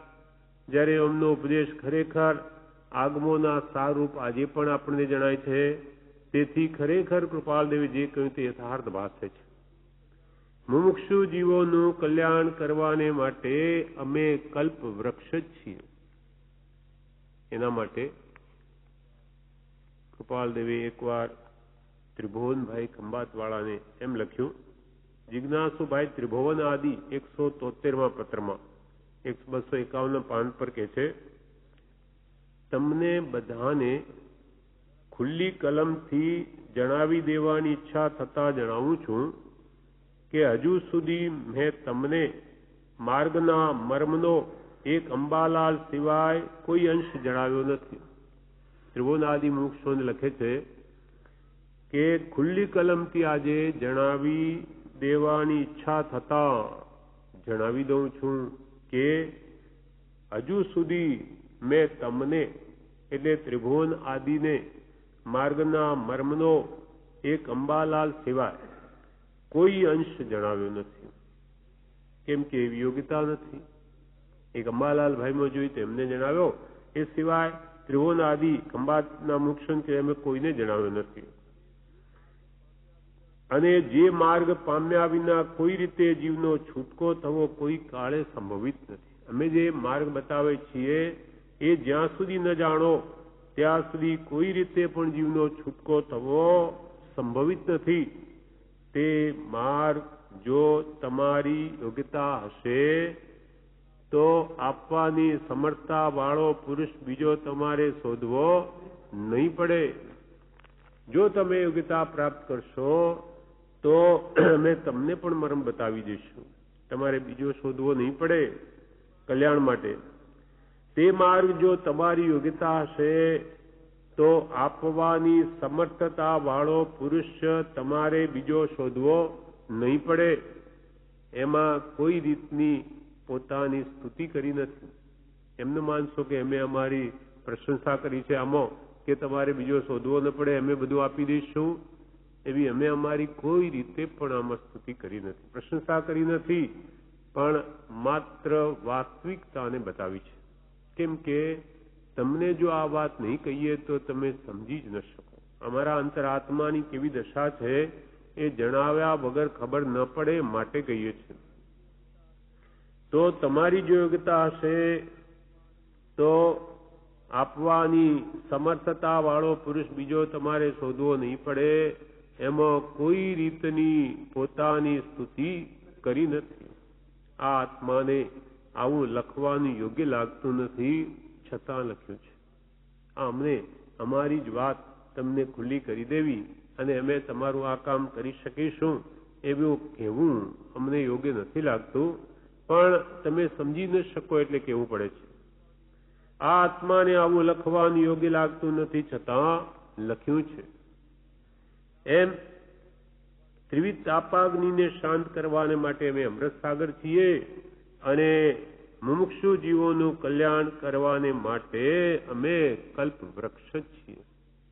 કલ્પવૃક્ષ તો મોક્ષ ન આપે, એ ભૌતિક વસ્તુ આપે, જ્યારે અમને તો તમને મોક્ષ બતાવી શકીએ છીએ, મોક્ષનો માર્ગ બતાવી શકીએ. એ માર્ગે તમે ચાલો જરૂર તમે મોક્ષ પહોંચો. એટલે ખરેખર આ કલ્પવૃક્ષ જે એ ન આપી શકે તે આપી શકે. સર્વકાળના સર્વ પ્રકારના દુઃખને જે હણી શકે એવું આ કલ્પવૃક્ષ છે, જે મુક્તિ આપી શકે. મુમુક્ષુ જીવોનું કલ્યાણ કરવાને માટે મેં કલ્પવૃક્ષ છીએ. વધારે શું કહેવું? પ્રશ્ન વિરામ. વધારે શું કહેવું? તેથી વિશેષ અમે તમને શું કહીએ? એ અમારી અંતરાત્મદશા જે અનુભવમય છે કેવી રીતે બતાવીએ? વધારે શું કહેવું? હવે છેલ્લું કહી દે છે. વધારે શું કહેવું? આ વિષમ કાળમાં પરમ શાંતિના ધામરૂપ અને પરમ શાંતિના ધામરૂપ અમે બીજા શ્રી રામ અથવા શ્રી મહાવીર છીએ, કેમ કે અમે પરમાત્મા સ્વરૂપ થયા છીએ. હવે વધારે શું કહેવું? છેલ્લું જે કંઈ પણ એમના અંતરાત્મા અનુભવ છે તે કહી દે છે. વધારે શું કહીએ? કેમ કે તમે સમજી ન શકો, છતાં પણ કહીએ છીએ કે આ વિષમ કાળમાં, આ ભયંકર કલયુગમાં પરમ શાંતિના ધામ, પરમ શાંતિ પદની છીએ જે આપણો સર્વસંમત ધર્મ છે. આપણે આ ધર્મ શા માટે આરાધીએ છીએ? આત્માનું જે સર્વોત્કૃષ્ટ શાંતિમય પદ છે, સ્વભાવ જ છે એનો, એને પ્રાપ્ત કરવો છે. તો એ આ વિષમ કાળમાં અમે પરમ શાંતિના ધામરૂપ બીજા શ્રી રામ અથવા શ્રી મહાવીર છીએ, કેમ કે અમે પરમાત્મા સ્વરૂપ થયા છીએ. આ વાતને પ્રમાણભૂત કરવા કૃપાળુદેવના બીજા પત્રો આપણે જોઈ જઈએ કે કયા કારણે શ્રી રામ કે છે પોતાને, કઈ અપેક્ષા કે છે, તે 346 પૃષ્ઠ પર જણાવે છે. પત્રાંક 398 કહ્યું કે ઈશ્વર રેચ્છાથી જે કોઈ પણ જીવોનું કલ્યાણ વર્તમાનમાં પણ થવું સર્જિત હશે તે તો તેમ થશે, પણ અમ થકી, એમ પણ અત્રે માનીએ છે. હા, અંડરલાઈન છે, એમ થકી. એટલે ઈશ્વર રેચ્છાથી, ઈશ્વર રેચ્છાના બે અર્થ છે. એક તો પ્રારબ્ધ પ્રમાણે જે જીવોનું કલ્યાણ થવાનું છે તેમ થશે. બીજું ઈશ્વર ઈચ્છા, એટલે ઈશ્વરની ઈચ્છાથી, એટલે એમની આજ્ઞાથી. ઈશ્વરની આજ્ઞાથી જે વર્તે તેનું કલ્યાણ થશે. અથવા ઈશ્વરેચ્છા એટલે જેનું પ્રારબ્ધ હશે કલ્યાણ, એનું ભાવસ્થિતિ પાકી ગઈ હશે તો એનું થઈ જશે, એને કોઈ રોકી ન શકે. ઈશ્વરેચ્છાથી જે કોઈ પણ જીવોનું કલ્યાણ વર્તમાનમાં પણ થવું સર્જિત હશે, સર્જાયેલું હશે, તે તો તેમ થશે, પણ તે બીજેથી નહીં પણ અમ થકી એમ પણ અત્ર માનીએ છે. બીજેથી નહીં પણ અમ થકી, અમારાથી જ. એટલે શું? કેમ કે જે વાટે શ્રી રામ તર્યા તે જ વાટે શ્રી કૃષ્ણ તરશે, અને જે વાટે શ્રી કૃષ્ણ તરશે તે જ વાટે શ્રી મહાવીર તર્યા હતા, અને તે જ વાટ અમે કહીએ છીએ. કેમ કે વર્તમાન આ પરમાર્થનો એક હોય ત્રણ કાળમાં પરમાર્થનો પંથ.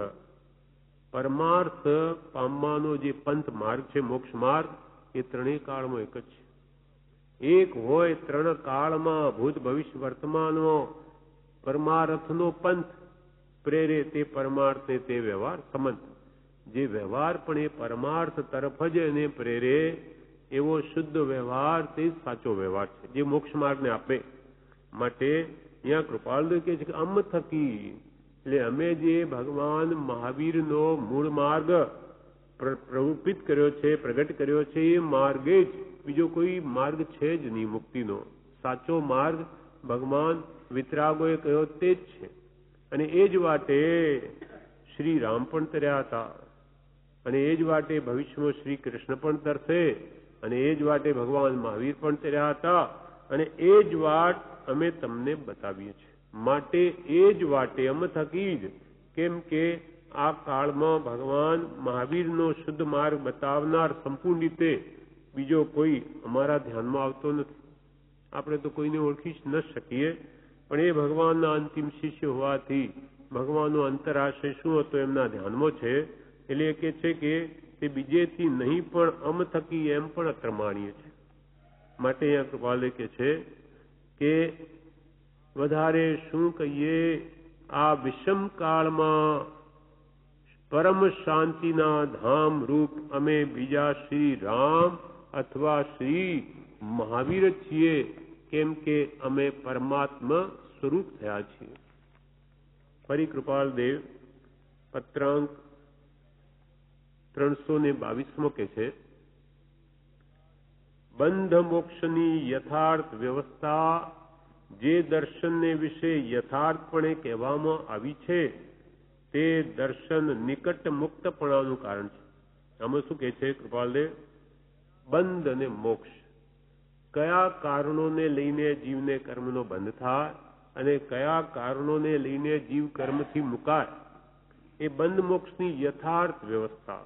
એટલે જેમ છે તેમ એ વ્યવસ્થા જે દર્શનને વિશે, દર્શન એટલે ધર્મ, જે ધર્મને વિશે યથાર્થપણે કહેવામાં આવી, જેમ છે તેમ કહેવામાં આવી છે, તે દર્શન એટલે તે ધર્મ નિકટ મુક્તપણાનું કારણ છે.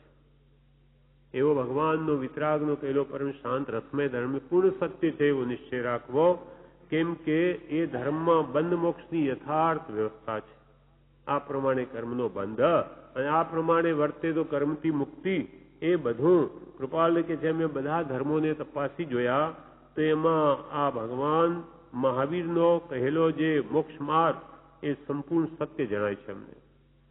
તે દર્શન માટે તે દર્શન એટલે તે ધર્મ, જૈન ધર્મ નિકટ મુક્તપણાનું કારણ છે, નિકટ મોક્ષનું કારણ છે. અને એ યથાર્થ વ્યવસ્થા કહેવાને યોગ્ય જો કોઈ અમે વિશેષપણે માનતા હોઈએ તો તે શ્રી તીર્થંકર દેવ છે. વિશેષપણે આ જગતમાં કોઈને વિશે અમે માનતા હોઈએ કે યથાર્થ વ્યવસ્થા આ જગતમાં કોણ કહી શકે વર્તમાનમાં, તો કે શ્રી તીર્થંકર દેવ છે. એ સર્વજ્ઞ પુરુષોએ 14 રાજલોક જોઈ, સંપૂર્ણ વિશ્વ અને જે તત્વ પ્રરૂપિત કર્યું તે સંપૂર્ણ સત્ય છે. એ અને યથાર્થ વ્યવસ્થા કહેવા અને યોગ્ય જો કોઈ અમે વિશેષપણે, સર્વથી વિશેષપણે માનતા હોઈએ તો તે શ્રી તીર્થંકર દેવ છે.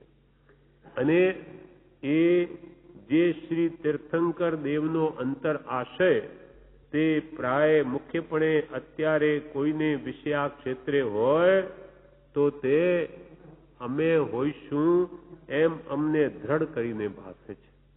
ભગવાન તીર્થંકરો કે મૂળ માર્ગથી જ મુક્તિ છે અને એ તીર્થંકર દેવનો અંતર આશય એટલે તીર્થંકર ભગવાનના અંતરમાં વાણી દ્વારા કહેવાનો શું આશય હતો એ વર્તમાનમાં કોઈના હૃદયમાં જો મુખ્યપણે હોય તો એ અમારા હૃદયમાં છે એમ અમને દ્રઢ કરીને લાગે છે.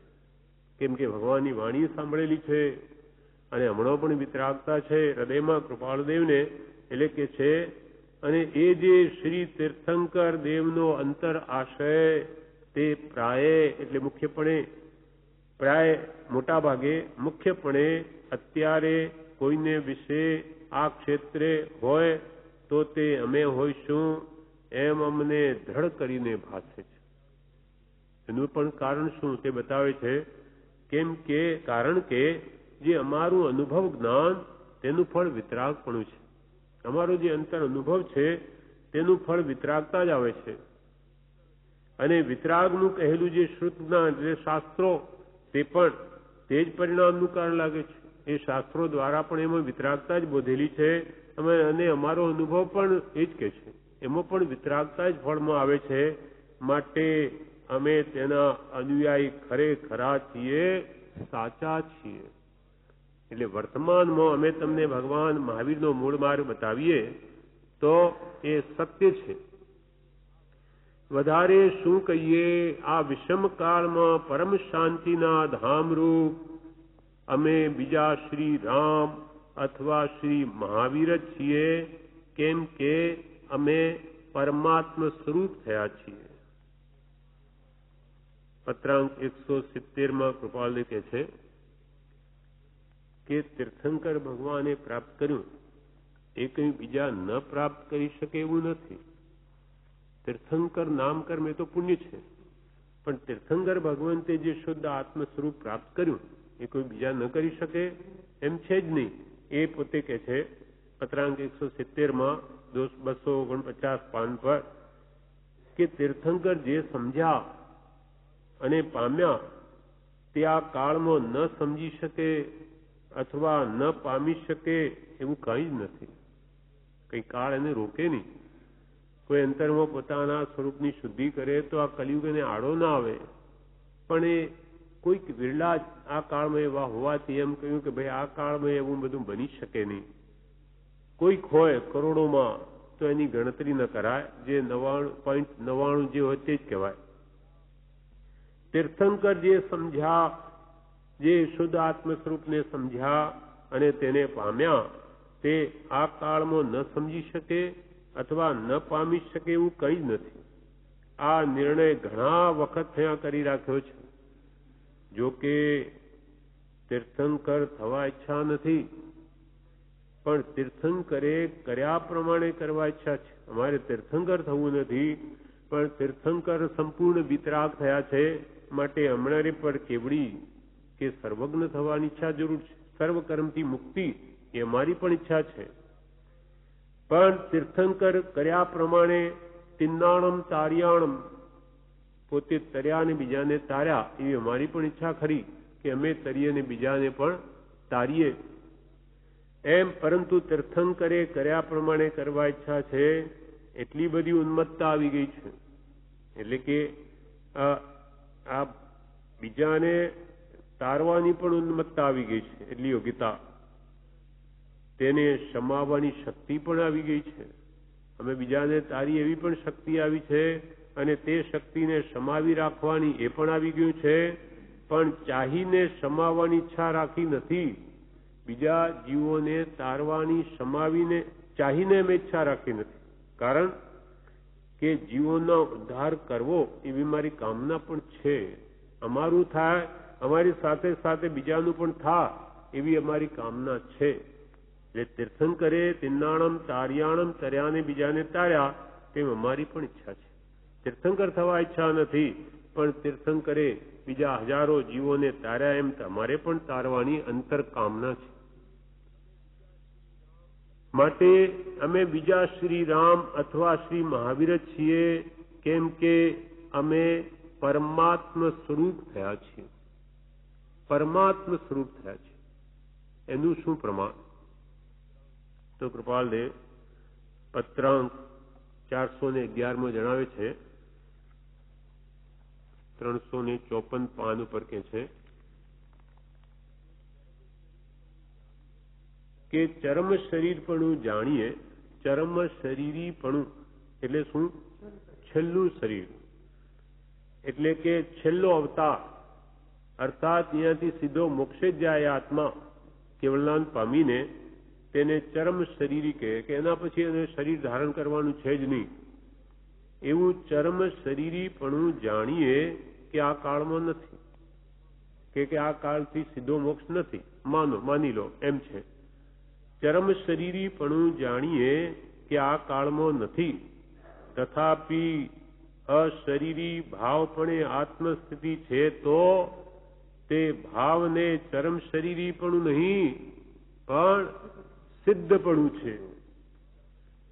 કે ભલે આ કાળમાં કોઈ જીવ સીધા મોક્ષને ન પામે, માની લો આ વાત આપણે પણ કે માની લઈએ કૃપાલ કે ચરમ શરીરીપણું જાણીએ કે આ કાળમાં નથી, માની લો, તો પણ તથાપી અશરીરી ભાવપણે આત્મસિદ્ધિ છે, તો અશરીરી ભાવપણે એટલે દેહ છતાં દેહાતીત દશાએ કોઈની સ્થિતિ હોય તો હા સિદ્ધપણું છે. એટલે અશરીરી ભાવપણે આત્મસ્થિતિ એટલે શરીર હોવા છતાં અશરીરી ભાવ, એટલે કે અમારે આ દેહ છે કે નહીં, અમે દેહધારી છીએ કે કેમ તે પણ સંભાળી ત્યારે માણ જાણી છે. એવી કૃપાળુ દેવ કે છે કોઈની સ્થિતિ હોય તો દેહ હોવા છતાં દેહાતી દશા હોઈ શકે કે નહીં? હોઈ શકે. કોઈ કે ના નહીં હોઈ શકે આ કાળમાં. હા, તો કૃપાળ કે અમે પોતે નથી એમ માની લો. તમે જે માનતા હો કે આ કાળમાં કોઈ દેહાતીત દશાએ રહી શકે જ નહીં, તો અમને બાદ કરી દેજો, કેમ કે અમને તો અનુભવ છે. અમારે આ શરીર છે કે નહીં એ પણ માંડ વિચાર કરવો પડે ત્યારે ખ્યાલમાં આવે. માટે એ વાત અમે ન માની શકીએ, અમને બાદ કરીને કહો. એટલે કે છે અશરીરી ભાવપણે આત્મસ્થિતિ છે, એટલે અશરીર ભાવ. શરીર છે પણ ભાવથી શરીર છે કે નહીં અમારે ખબર નથી પડતી. અશરીરી ભાવપણે આત્માની જો સ્થિતિ છે, તો તે ભાવનયથી જોતા ચરમ શરીરી પણ નહીં કે અહીંયાથી સીધો મોક્ષે જાય એટલું જ નહીં, ચરમ શરીરી પણ નહીં પણ સિદ્ધપણું છે. અહીંયા જ સિદ્ધપણું છે. સિદ્ધ જેવું સુખ અમે અહીં અનુભવીએ છીએ. સિદ્ધશીલા તો પછી સર્વ કર્મોથી મુક્ત થયે ત્યાં ઉર્ધ્વગામી સ્વભાવ આત્મા હોવાથી ત્યાં જઈને બિરાજે અંતમાં, પણ અમે તો અહીંયા જ સિદ્ધનું સુખ અનુભવીએ છીએ. ઈડરમાં કૃપાલદેવે મુનિઓને કહ્યું કે અમે અહીં સિદ્ધનું સુખ અનુભવ્યું છે, માટે આ સ્થાનનું વિસ્મરણ કરશો નહીં. સિદ્ધ ભગવાન જે આત્માનું શુદ્ધ સુખ અનુભવે, અનંત સુખ, તે અમે અનુભવીએ છીએ. તો અમે કે છે જો શરમચરીશીપણું જ નહીં, આ ભાવથી છેલ્લો અવતાર નહીં, પણ અમને તો સિદ્ધપણું છે એક ભાવને, તો અમે આ સિદ્ધનું સુખ અનુભવીએ છીએ. તો પછી એ મહાવીરત્વ પ્રગટ થયું કે નહીં? સિદ્ધનું સુખ અહીંયા અનુભવે અને એ કે અમે મહાવીર છીએ, તો એમાં શું ફરક પડ્યો? જેને વેદન છે આત્માના સિદ્ધ સ્વરૂપનું, એટલે ભાવને ચરમ શરીરીપણું નહીં પણ સિદ્ધપણું છે, અને તે અશરીરી ભાવ આ કાલને વિશે નથી. એમ માત્ર કહીએ કે એવો અશરીરી ભાવ એટલે કે શરીર હોવા છતાં વિદેહ દશા, વિદેહી ભાવ રાખી શકાય નહીં, જનક વિદેયની જેમ. અને તે અશરીરી ભાવ આ કાળને વિશે નથી એમ અત્રે કહીએ તો આ કાળમાં અમે પોતે નથી એમ કહેવાતું છે. તો પછી અમે પોતે નથી એમ કહેવા બરાબર છે. કેમ કે અમે અશરીરી ભાવ અનુભવીએ છીએ, દેહાતીત દશા અમારી છે, તો અમે કેવી રીતે ના પાડીએ? અમે જે અનુભવ કહીએ છીએ તો પછી અમે નથી આ કાળમાં. અર્થાત એવી સિદ્ધ સ્વરૂપની મય દશા જેમ અનુભવી છે, એટલે કે છે કે અમે પરમાત્મા સ્વરૂપ થયા છે. અને સહાયક સમ્યક દર્શન થવાથી પણ આત્મા પોતાના સહજાત્મ સ્વરૂપને સંપૂર્ણ પામ્યો. હવે ફરક જે છે તે ચારિત્રમોનો છે. એ તો જવાના ક્રમો છે, એ કેળ ભાંગ્યા બરાબર છે, એ જીવી ન શકે, એ છૂટે જ, એ જય જ છૂટકો, એ કર્મો જાય જ સમય સમયે. બાકી રહેલા નહીં જેવાય ચારિત્રમોન બળી સુંદરીવત એનો હવે નાશ જ છે. કેમ કે એને પોષણ મળે એવું મિથ્યાત્વનો અંશ રહ્યો નથી, માટે સમય સમયે નિર્જરાનો જ ક્રમ છે. એટલે બહુ તો સહાયક સમ્યક દ્રષ્ટિ તે જ ભવે મુક્ત થઈ જાય, અથવા એક ભવે, બે ભવે કે ત્રણ ભવે તો મોક્ષે જાય જ.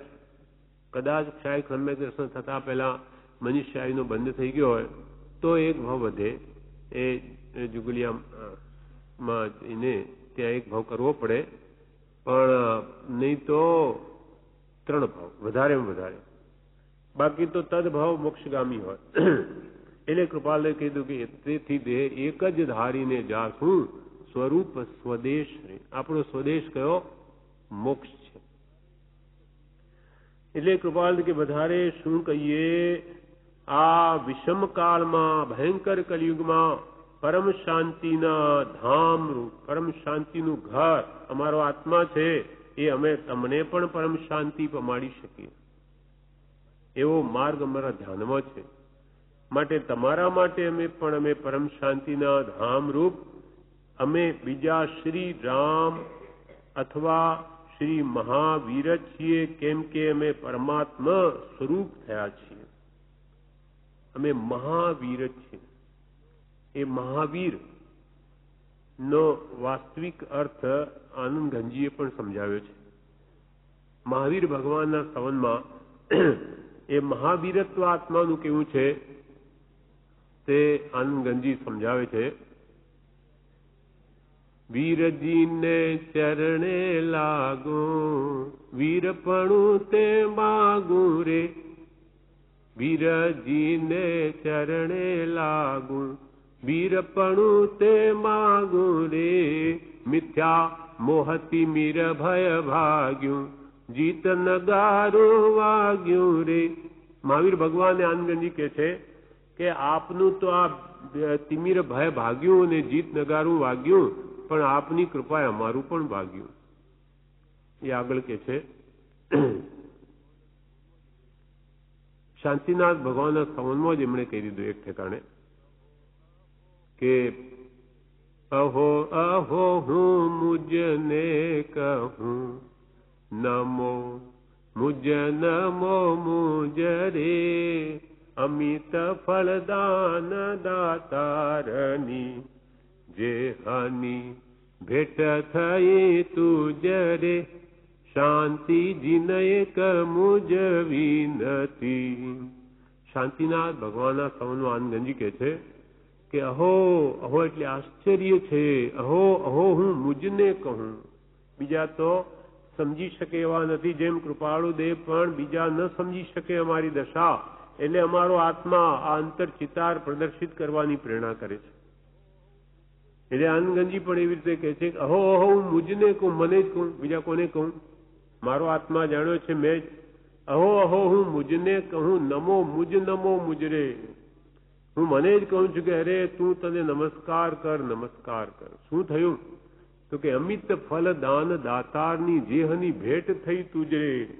અમિત અમાપ જેનું ફળ છે એવું જે સમ્યક દર્શન આત્મ જ્ઞાન તેની તને ભેટ, એ આપનાર પુરુષની ભેટ થઈ ગઈ. એમાં આવું લખ્યું છે, અમાપ શબ્દ છે. અમાપ જેનું ફળ છે એનું માપ જ નથી, એવું જેનું ફળ કેવળ જ્ઞાન રૂપ આવે એવું સમ્યક દર્શન નો આપનાર તને મળી ગયો આ ભગવાન શાંતિનાથ. માટે તું તારી જાતને નમસ્કાર કરે કે તારું પુણ્ય કેવું કે તને કેવો પુરુષ મળી ગયો અને તને શું આપી દીધું એ અંતર અનુભવ થયો. એટલે કે અહો અહો આશ્ચર્ય છે. બે વાર અહો અહો, બે વાર, પાછું એક વાર નહીં. આશ્ચર્ય છે, આશ્ચર્ય છે. અહો અહો હું મુજને કહું, નમો મુજ નમો મુજ રે, અમિત ફળદાન દાતારની, એવું જે અમિત ફળ કેવલના અંતર મોક્ષનું ફળ જે આવે એનો દાતાર, દેવાવાળો.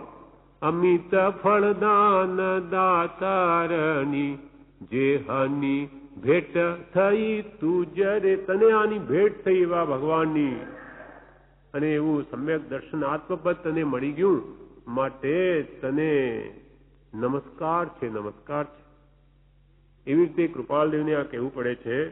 કેમ કે અમે બીજા શ્રી મહાવીર છીએ કે શ્રી રામ છે, કેમ કે અમે પરમાત્મા સ્વરૂપ થયા છે. અને વળી એ જ મહાવીરત્વ કેવી રીતે પ્રગટ થયું એનો આનંદની ફરી ખુલાસો મહાવીર સ્વામીના ભગવાનમાં કરે છે કે વીરજીને ચરણે લાગું, વીર પણ તે માગું. હે વીર ભગવાન મહાવીર પ્રભુ, હું આપના ચરણમાં પડું છું અને આપનું જે મહાવીરત્વ છે માગું છું. આપે જે આપના આત્માનું મહાવીરત્વ પ્રગટ કર્યું એ હું પણ માગું છું. કેમ? તો કે આપે કહ્યું કે હું પણ પરમાત્મા બની શકું એટલે માગું છું. પરમાત્મા વેદાંત પ્રમાણે એક જ હોય, આપણે બની ન શકીએ. ઈશ્વર એક જ હોય એવું નથી. પણ ભગવાન તીર્થંકરોએ એમ કહ્યું કે તમે બધા ઈશ્વર છો, તમે બધા અમારા જેવા છો, એટલે હું તમારી પાસે જે મહાવીરત્વ આત્માનું તમે પ્રગટ કર્યું એવું અમારું પણ પ્રગટો, એવું તમારી પાસે યાચું છું. વીરજીને ચરણે લાગું, વીરપણું તે માગું રે. મિથ્યા મોહ, તિમિર અંધકાર, તિમિર એટલે અંધકાર, મોહ રૂપી અંધકાર.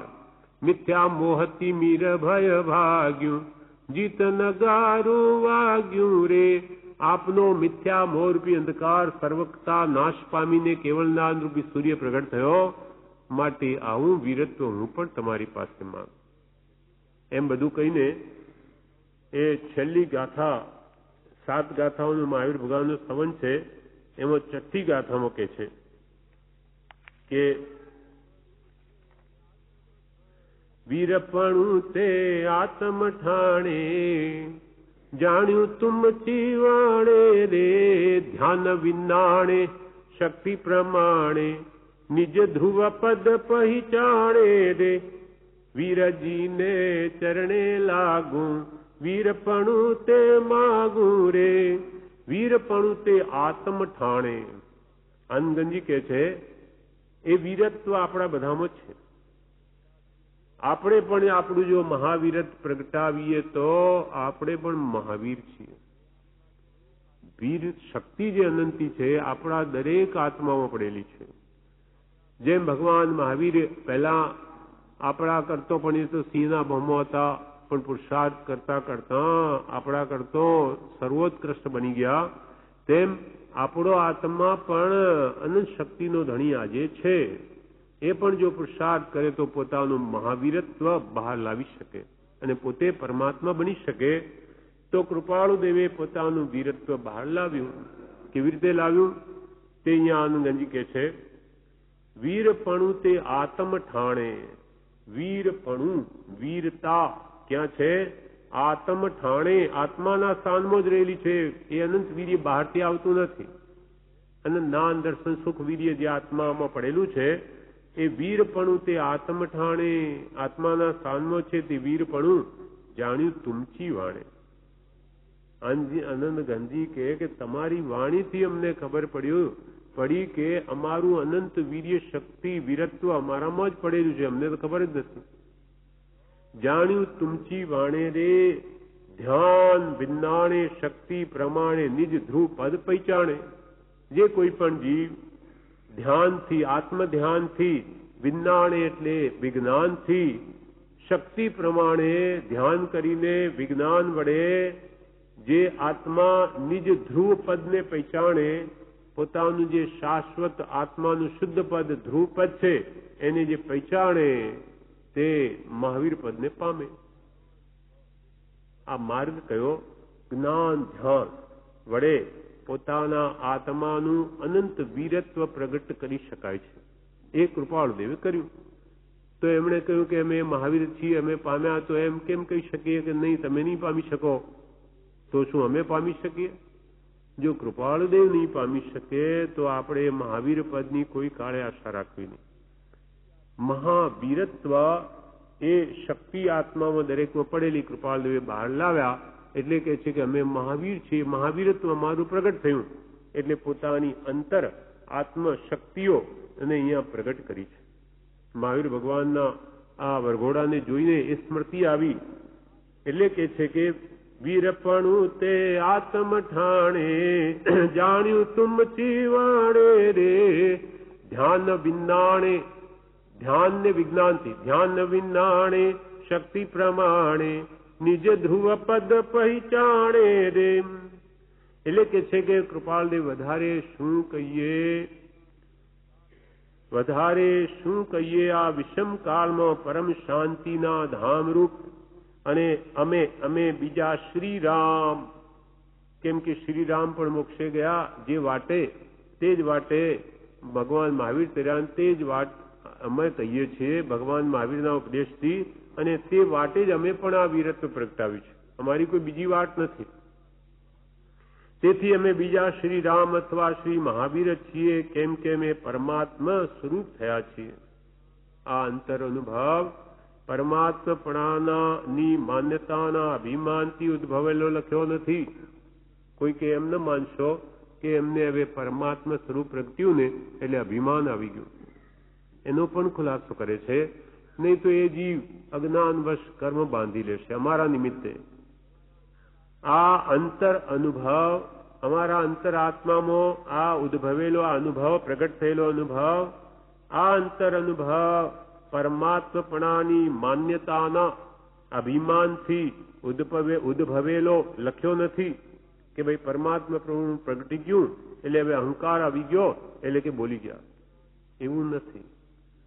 પરમાત્મપણાની માન્યતાના અભિમાનથી ઉદ્ભવેલો આ અંતર અનુભવ લખ્યો નથી. પણ કર્મબંધથી દુઃખી થતા જગતવાસી જીવો જે કર્મબંધનને લઈને દુઃખી થાય છે, એ પણ કર્મબંધનથી દુઃખી થતા જગતના જીવોની પરમ કારુણ્ય વૃત્તિ થવાથી તેમનું કલ્યાણ કરવાની તથા તેમનો ઉદ્ધાર કરવાની નિષ્કારણ કરુણા એ જ આ હૃદય ચિતાર પ્રદર્શિત કરવાની પ્રેરણા કરે છે.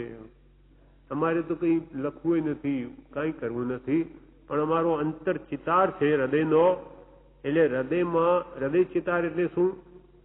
તો કે હૃદયમાં જે સ્પષ્ટ અમને સમજાયું છે તે પ્રગટ કરવાની અમારો આત્મા પ્રેરણા કરે છે કે તું લખ, તારી દશાને બહાર કાઢ, એવો અમારો આત્મા આમ કે છે. માટે આ લખ્યું છે.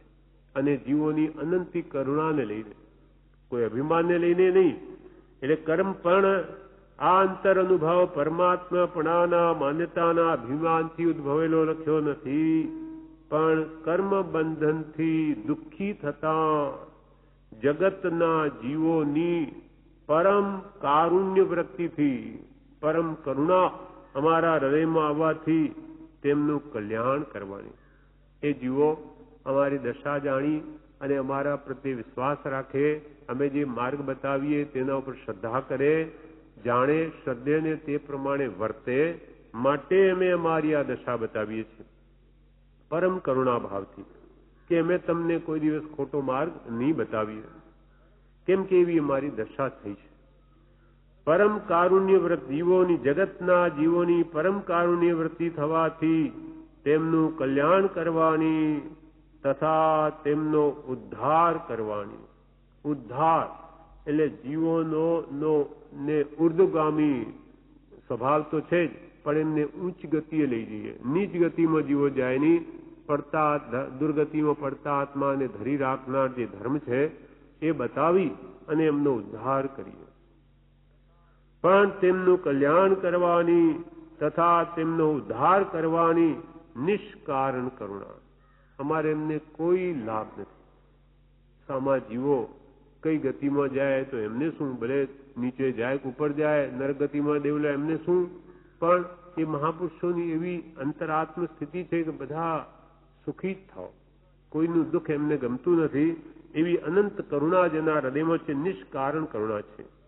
એવી નિષ્કારણ કરુણા એ જ માત્ર અનંતી દયા અંતરમાં પડેલી છે. એને લઈને જે જીવો બહુ દુઃખી થાય છે એના કારણે આ હૃદય ચિતાર, હૃદય ચિતાર એટલે હૃદયમાં જે ચિત્રિત થયું છે, હૃદયમાં જે સ્પષ્ટ સમજાયું છે તે પ્રદર્શિત કરવાની એટલે પ્રગટ કરવાની આ અમારો આત્મા પ્રેરણા કરે છે કે તું લખ, તારી દશાને ક્યાંય નોંધ, એટલે અમે આ કરીશું.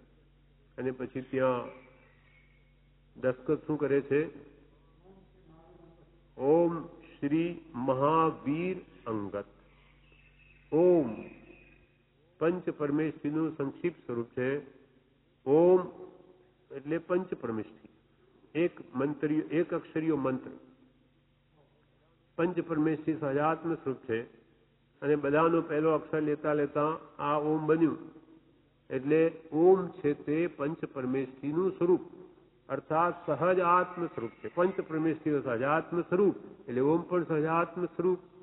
એટલે ઓમ શ્રી મહાવીર એટલે સહજાત્મ સ્વરૂપ પામેલા એવા શ્રી એટલે આત્મલક્ષ્મીથી યુક્ત એવા મહાવીર કે જેના આત્માનું મહાવીરત્વ પ્રગટ થયું. એટલે પોતાના આત્માની સહી કરે છે, દસ્તખત કરે છે કે અમારો આત્મા પોતાના મહાવીરત્વને પામ્યો. અનંત વીર્ય શક્તિ જે પડેલી છે એ બહાર આવી. તેથી ઓમ શ્રી મહાવીર અંગત કોઈને માટે નથી. આ બધું અમારી દશા અમારી ડાયરીમાં લખી છે. એટલે અંગત એટલે કોઈની ઉપર મોકલ્યો નથી. પણ બ્રહ્મચારીજીએ 2007માં આ પત્ર પ્રગટ કર્યો. ત્યાં સુધી તો એ અંદર જ હતો. કેમ કે જીવો સમજી ન શકે અને ઉડતી વાંચીને એમના પ્રતિ બીજો ભાવ કરીને આ સાધના કરે તો વધારે કર્મ બાંધે. એટલે પણ 2007માં ઘણો બધો કૃપાલદેવના આ વચનોનો પ્રચાર થઈ ગયેલો. એટલે પછી બ્રહ્મચારીજીએ પહેલી આવૃત્તિ જે આશ્રમની બની, એના પહેલા 3-4 આવૃત્તિઓ જે બની ગઈ, એના સિવાય આશ્રમની પહેલી શુદ્ધિકરણ બરોબર થઈને બની, એમાં પછી આ પત્ર મૂકી દીધો.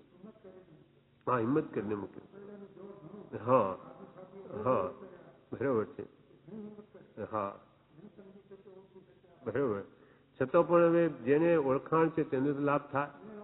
હા, એટલા માટે આ પત્ર મૂક્યો. આ પ્રમાણે આ પત્ર પૂરો થયો. વિવેચન છે.